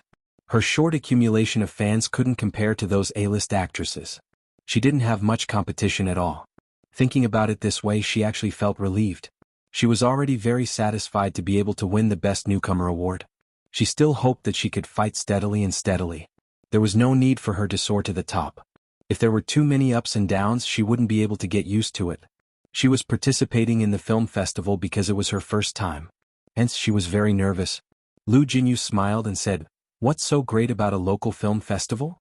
If you want to see a big scene, ask boss to send you to the Oscars Film Festival. That's called Starlight Shining. It's not a festival that just any celebrity in the country can be invited to." Really? To be invited to the Oscars Film Festival, regardless of whether one's work was nominated or not, just walking on the star-studded red carpet was already the highest praise for a domestic artist. This was like studying hard for 12 years and studying abroad. It was equivalent to being plated with a layer of gold. It wasn't that they worshipped foreigners, but that the Aslan Film Festival was the most prestigious film festival in the world. It had a wide influence and the highest standards of film festivals. If any artist in the country could be nominated, it would be a joyous thing. Female celebrities were all racking their brains to walk the red carpet at the Oscars Film Festival. If he brought it back, he would be able to write articles for a year. Of course, there were also female celebrities who spent a lot of money to buy tickets. Although they spent a lot of money, it was worth it since they could increase their fame. Chapter 1924. Wuxia, can you take me there? I've always wanted to go to the Oscars Film Festival. If I can see my idol in person, I'll have no regrets in life. Your idol? Yeah. Lu Jinyu's interest was piqued. Sister-in-law has an idol? Who is it? Leonardo. Jiangxin's lips twitched. Little Li? Little Li was Leonardo's nickname, and it was also the nickname his fans gave him. Once upon a time, Leonardo's incomparably handsome face had captivated countless fans. However, ever since he decided to pursue the path of strength, his looks had deteriorated year by year. In recent years, his looks had even fallen below the freezing point. However, Yun Shirshir still regarded him as her idol, even though he was not as good-looking as before. Yun Shirshir defended her idol and retorted, "What, little Li? He's my idol." Jiang Shen said mercilessly, "It's a pity that your idol is old. He has a potbelly and stubble. He's no longer as handsome as he used to be." What a joke. How dare he praise another man in front of sister-in-law? Who knows how boss will make things difficult for him later. He was a person who knew how to judge the situation and observe the situation. When sister-in-law mentioned that her idol was Leonardo, boss's expression was already very strange. Jiang Shen did not forget to flatter him. "My idol is boss. He's handsome and rich. He's a diamond-level idol." Lu Jinyu was disgusted by Jiang Shen. "Please don't disgust me. I feel like vomiting." "What? Are you openly questioning boss's charm?" Jiang Shen tried to sow discord between them. "No, he's questioning your flattery skills," Yun Shirshir said quietly. Lu Jinyu gave her a thumbs up. Muyaja's lips curled into a smirk. He, who was usually silent, picked up his wineglass and took a sip of red wine. Yun Shirshir suddenly held his arm. "By the way, will you attend the film festival?" Didn't I ask you before? Will you go to the film festival?" Muyaja pretended to be mysterious and did not give her a clear answer. Instead, he asked slowly, "Do you want me to go? Just because I want you to go?" Yun Shirshir smiled. "If you go, you can be my date. I'll hold your arm and walk the red carpet together." Jiang Shen coughed from the side and said, "Sister-in-law, you should be more reserved. Which girl invites a man to be her date? What's the big deal? He's a block of wood. If we wait for him to open his mouth, won't we have to wait till the end of time?" Yun Shirshir did not mind being reserved, though. She actually hoped that Muyaja would go. It was the first red carpet in her life. She hoped that she could walk down the red carpet with him and accept the baptism of the spotlight. It must be memorable. More importantly, other than Muyaja, she could not think of anyone else to be her male companion. Firstly, she didn't want to walk the red carpet with a stranger of the opposite sex. Secondly, even if she was willing, Muyaja wouldn't agree and would be angry. He might even ban the male star if he was unhappy. Actually, she had wanted to hold Lin Fengtian's arm and walk the red carpet. However, when Yun Shirshir brought this up, Lin Fengtian was shocked and retreated. "I don't dare to be your date. If I walk the red carpet with you today, I might be banned tomorrow." Chapter 1925. Muyaja's smile deepened. However, he still pretended to be reserved. "Hence," he said arrogantly, "since you want to walk the red carpet with me so much, I'll cancel my schedule to accompany you." These words were truly high-sounding and dignified. In fact, Muyaja had already planned to walk the red carpet with her on the day of the film festival. Hence, he had cancelled all his schedule for that day in advance. However, he couldn't make it too obvious in front of his subordinates. Hence, he pretended to be cold and aloof as if he didn't care. In fact, he cared a lot about it. Yun Shirshir glanced at him in exasperation. Seeing his cold and indifferent attitude, she suddenly snorted. "Oh dear. Why are you so reluctant to do this? Actually, you don't have to make things difficult for yourself. If you don't want to, I can walk the red carpet with Jinyu."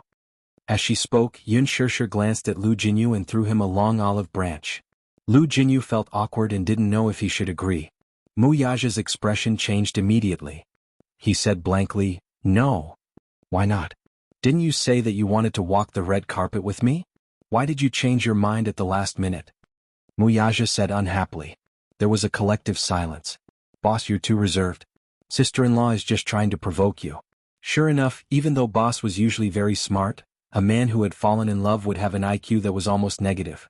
Can't boss see that sister-in-law is trying to provoke him? Yun Shirshir glared at him. "I see that you're reluctant. I don't like to force people to do things they don't want to do. If you don't want to walk the red carpet with me, you don't have to force yourself." Muyaja was speechless and didn't know what to say. Jiang Shen was secretly happy. Is boss being too reserved and being despised by sister-in-law? He looked at Muyaja's defeated expression. He had never seen boss so sullen. Jiang Shen was secretly pleased. "Actually, it doesn't seem good to walk with you. Look, I just debuted and there are already many people who are gossiping about who my backer is. Whenever I act in a movie, there will always be a lot of ridiculous conspiracy theories. If I walk the red carpet with you, then they'll definitely report that you're my sponsor and that you used the unspoken rules to get me to this position. Yun Shishir's words were clear and logical. Mu Yaja, who was standing at the side, suddenly added, "Is there anything wrong with that?" Yun Shishir stared at him with wide eyes. "Who else is behind you other than me?" Mu Yaja narrowed his eyes and replied confidently, "It's the truth." Yun Shishir fell silent. "Hey, do you have to be like this? What do you mean by unspoken rules?" Mu Yaja said seriously, "It's only right and proper for a husband to spend resources on his wife." "That's not it. I acted in Director Lin's movie based on my own ability. What does it have to do with you?" Yun Shishir said stubbornly. Jiang Shin reminded her, "Sister-in-law, you did rely on your own ability to become Phoenix Girl. However, the movie was able to achieve such a high box office because of Boss." What do you mean? Chapter 1926. Yun Shishir was puzzled and asked, What do you mean? Jiang Shin downed the remaining dry red wine in his glass in one gulp, then said casually, "Actually, Huanyu has a lot of cinemas under its banner. In addition to the department stores that Dishing invests in, the reason why Huanyu can become half of the entertainment industry is because Huanyu constantly controls 80% of the media's influence and 60% of the cinema's shares. On the first day of the screening of The Green Apple, the Mu Group sent out a secret document early in the morning. CEO Mu said casually, "The Green Apple must break the box office record for Chinese films. As employees, we worked hard. If it weren't for the Mu Group's large-scale increase in the screening times and promotion of The Green Apple, the movie might not have achieved such great results. Sister-in-law, strictly speaking, this is also one of the unspoken rules." After listening to Jiang Shin's serious explanation, Yun Shishir was dumbfounded. For a moment, her heart was filled with complicated feelings that she couldn't put into words. There was happiness, sweetness, disappointment, and a tinge of sadness. She had originally thought that The Green Apple had achieved such results because of her own capabilities. However, it seemed that it wasn't as simple as she thought. Lu Jinyu glanced at Yun Shishir's expression and quickly understood why she was disappointed. Hence, he said helplessly, "Sister-in-law, don't overthink it. Although what Jiang Shin said was true, the movie was able to achieve such results because of its ability. Although the cinemas have increased the screening times, we didn't kidnap the audience and bring them to the cinemas. Hence, this shows that this movie is really charming. That's why it didn't disappoint and became the box office champion. It's been more than 10 days since the screening. It should be breaking the box office record soon, right?" Jiang Shin said excitedly. "Yes, it should be soon. The box office of a Chinese film was 2.9 billion yuan. Currently, the box office of The Green Apple was 2.89 billion yuan. It was only a few million yuan away. Hence, it wouldn't be a problem for The Green Apple to become the Chinese box office champion overnight." Yun Shishir fell silent. She looked at Mu Yaja in disdain. This man. No wonder there were always those gossips saying that she had a strong debut momentum. She must have a sugar daddy or a very strong backer behind her. This made her feel even more indignant. She had put in so much effort in order to produce the best work. No matter how hard and tiring it was, she had no complaints. But in the end it was like this. She had clearly put in a lot of effort, but a simple sentence, "She must have a sugar daddy behind her," easily erased all her efforts. It turned out that this man had been adding fuel to the fire behind the scenes. Yun Shishir recalled the past. No wonder her resources had always been top-notch. It was all up to him. Yun Shishir didn't know whether to laugh or cry. It seemed that she would never be able to wash away the rumors of her being involved in the unspoken rules. That was because she had really been pushed to the top. However, her husband was the one who had pushed her to the top. This was something that no one had expected. She was flattered so much that she felt at ease. "You have to walk the red carpet with me." Mu Yaja spoke from the side. His attitude was firm and unquestionable. Yun Shishir frowned. "Why?" "There's no why." Chapter 1927. Lu Jinyu suddenly said, "Actually, sister-in-law, if you walk the red carpet with Boss, there won't be any rumors. You don't know this, but the media has been tamed by the Mu Group. In the past, when Boss had just debuted, those entertainment reporters were like flies, squatting outside his hotel in large groups. After that, they were taught a lesson by Boss. Basically, no one dared to report about him anymore. If they dare to use Boss to create hype, they'll basically be banned. So, you should walk the red carpet with Boss. It's easy. It doesn't matter who I walk with. The point is, he's really an awkward person. I just asked him to walk the red carpet with me, but he said that he was reluctant. I was being kind and told him to change to someone else, but he insisted that I walk the red carpet with him. He's so hard to please, Yun Shirshir said awkwardly.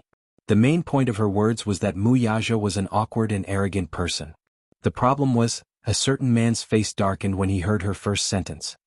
It doesn't matter who you walk with? He asked sinisterly, who else do you want to walk the red carpet with? He swore. No matter who she said, regardless of gender, he would ban them. Just like how he banned Gu Xingze. He meant what he said. Yun Shirshir was stunned and suddenly felt a little angry. This man is so awkward. Why can't he be a gentleman? Look at Xiao Yichen and Yu Yu. Both of his sons know how to be gentlemanly to women. Why is he so overbearing when it comes to women? That's enough. No objections. It's decided about the film festival. Seeing Yun Shirshir's disdainful expression, Mu Yaja was furious. He simply did not want to hear any objections from her and made the decision domineeringly. Yun Shirshir wanted to say something but stopped. She raised her eyebrows and could not be bothered to object. Anyway, she had already decided to walk the red carpet with him. However, his attitude did not seem to be right. However, she had no choice. Anyway, he was a blockhead and would not understand what she was unhappy about. Lu Jinyu suddenly grinned and said, Boss, do you think I should buy a judge's seat to play with? Jinyu, you don't know where to spend your money, do you? Why are you buying a judge's seat? I'm holding a trophy for my sister-in-law. The judges have the right to operate under the table. I'll buy a judge's seat and award the best actress to sister-in-law. Yun Shirshir was amused by him. Jianghu ridiculed, how can it be that simple? Behind this trophy there are many benefits involved. Don't play with fire and burn yourself. I was joking.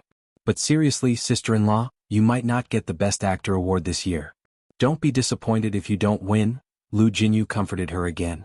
Yun Shirshir smiled and said helplessly, Jinyu, that's enough. I'm not that fragile. It's just a trophy. I'm not that weak. Oh, what a coincidence. A familiar voice came from not far away. Everyone turned around and saw Lin Fengtian and Qin Zhou walking over together. Behind them was someone Yun Shirshir could not be more familiar with. It was Hua Jin. Hua Jin did not expect to see her here. This bar was famous. Every time it was this time, many people in the industry would gather here. It could be said to be the Hall of Fame of the bar. Qin Zhou and Lin Fengtian were regulars here. Chapter 1928. Needless to say, Hua Jin was even more familiar. Before he debuted, he had been hanging out in this bar all year round. Many of the senior guests knew him. However, when Hua Jin saw Mu Yaja holding Yun Shirshir in his arms, his eyes flickered for a moment. Then the corners of his lips curled up coldly. No matter how stupid a person was, it was not difficult to guess how close the two of them were when they saw them snuggling up to each other intimately. Moreover, his eyes were sharp. He immediately saw the engagement ring on Mu Yaja's finger. It was a pair of rings on Yun Shirshir's finger. Could it be that this man was her fiancé? When Hua Jin thought of this, he felt a stab in his heart. He was a little envious. Qin Zhou laughed as he walked over and hooked his arm around him. I didn't expect to meet our big boss here. What a coincidence. Big boss? Hua Jin carefully asked Lin Fengtian. This is Huan Yu's behind-the-scenes boss, Mu Yaja. Don't you know him? Hua Jin was stunned. He shook his head and answered honestly, I've only heard of this name but I've never seen him before. I'm warning you. If you interact with this person, you must be careful with your words and actions. Do you understand? Don't speak without thinking like before. If you anger him, even if your backer comes forward, he won't be able to protect you. Do you understand? Lin Fengtian was in a good mood today. He had asked Qin Zhou to come over for a drink. Coincidentally, he had asked Hua Jin out to discuss a collaboration. Hence, the three of them gathered together. Hua Jin respected Lin Fengtian quite a bit. He was even more in awe of Qin Zhou. Hence, in front of the two of them, he was quite restrained. He was a shrewd person. He would speak the human language when he saw people and the ghost when he saw ghosts.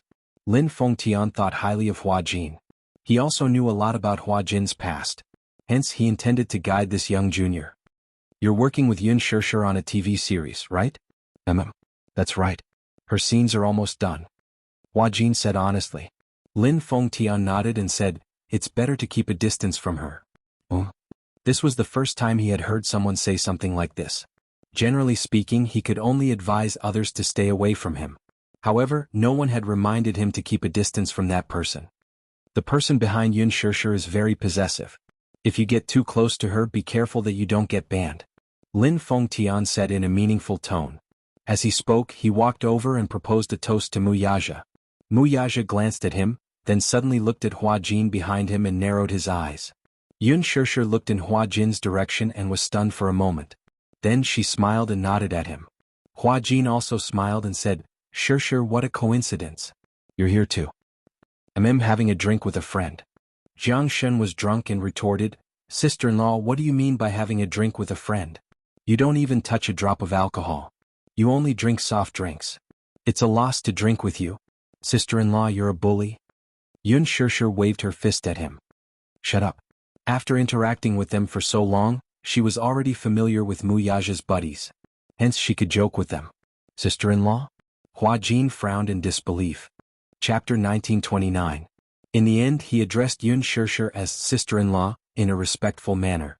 What was the background of her fiancé? Even Lin Fengtian had personally reminded him not to speak without thinking and offend him.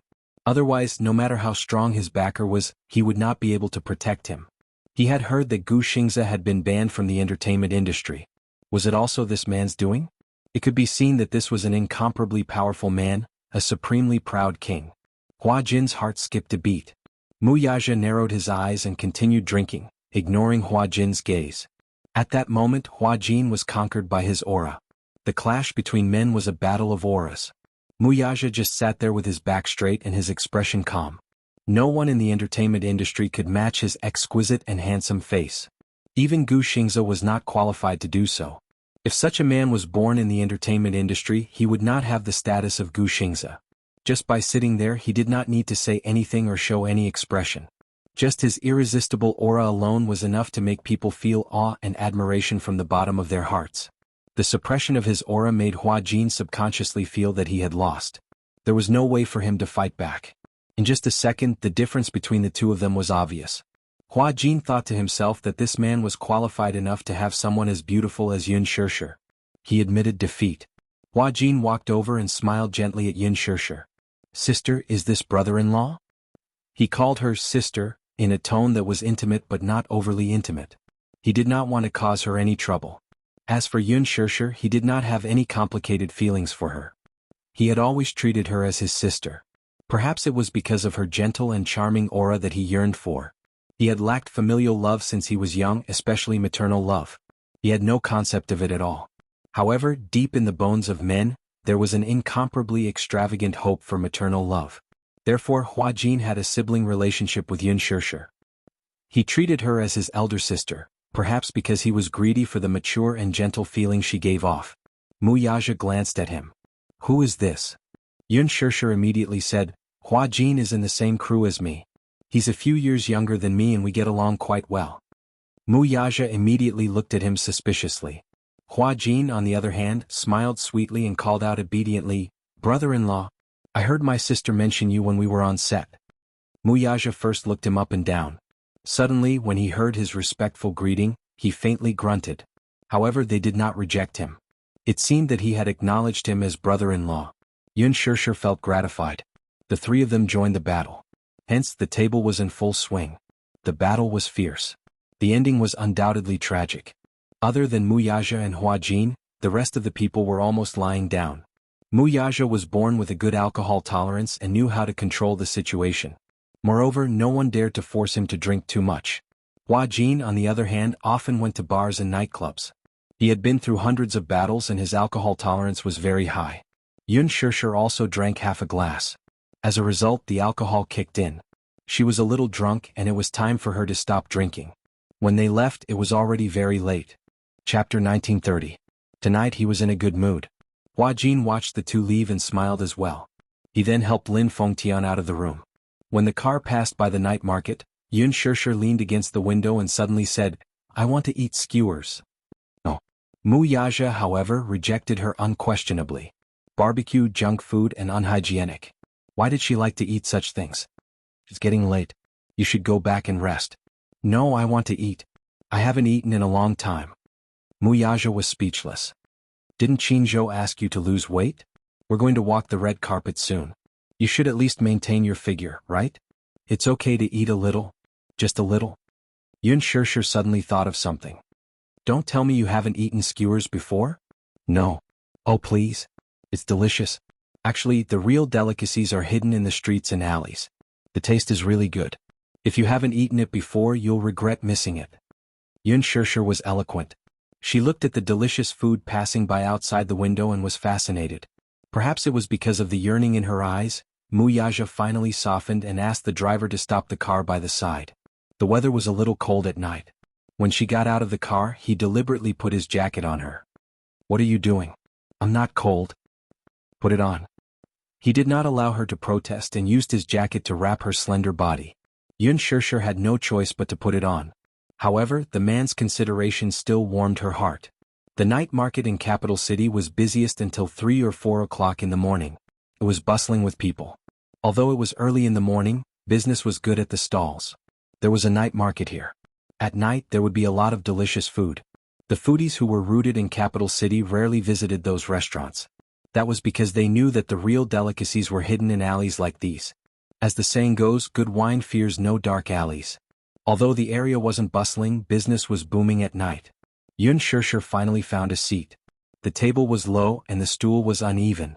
When Muyaja sat on it, the other end of the stool almost tilted up. Yun Shirshir's reflexes were quick, and she only managed to stabilize her balance by sitting on it. This broken stool. Muyaja cursed in his heart.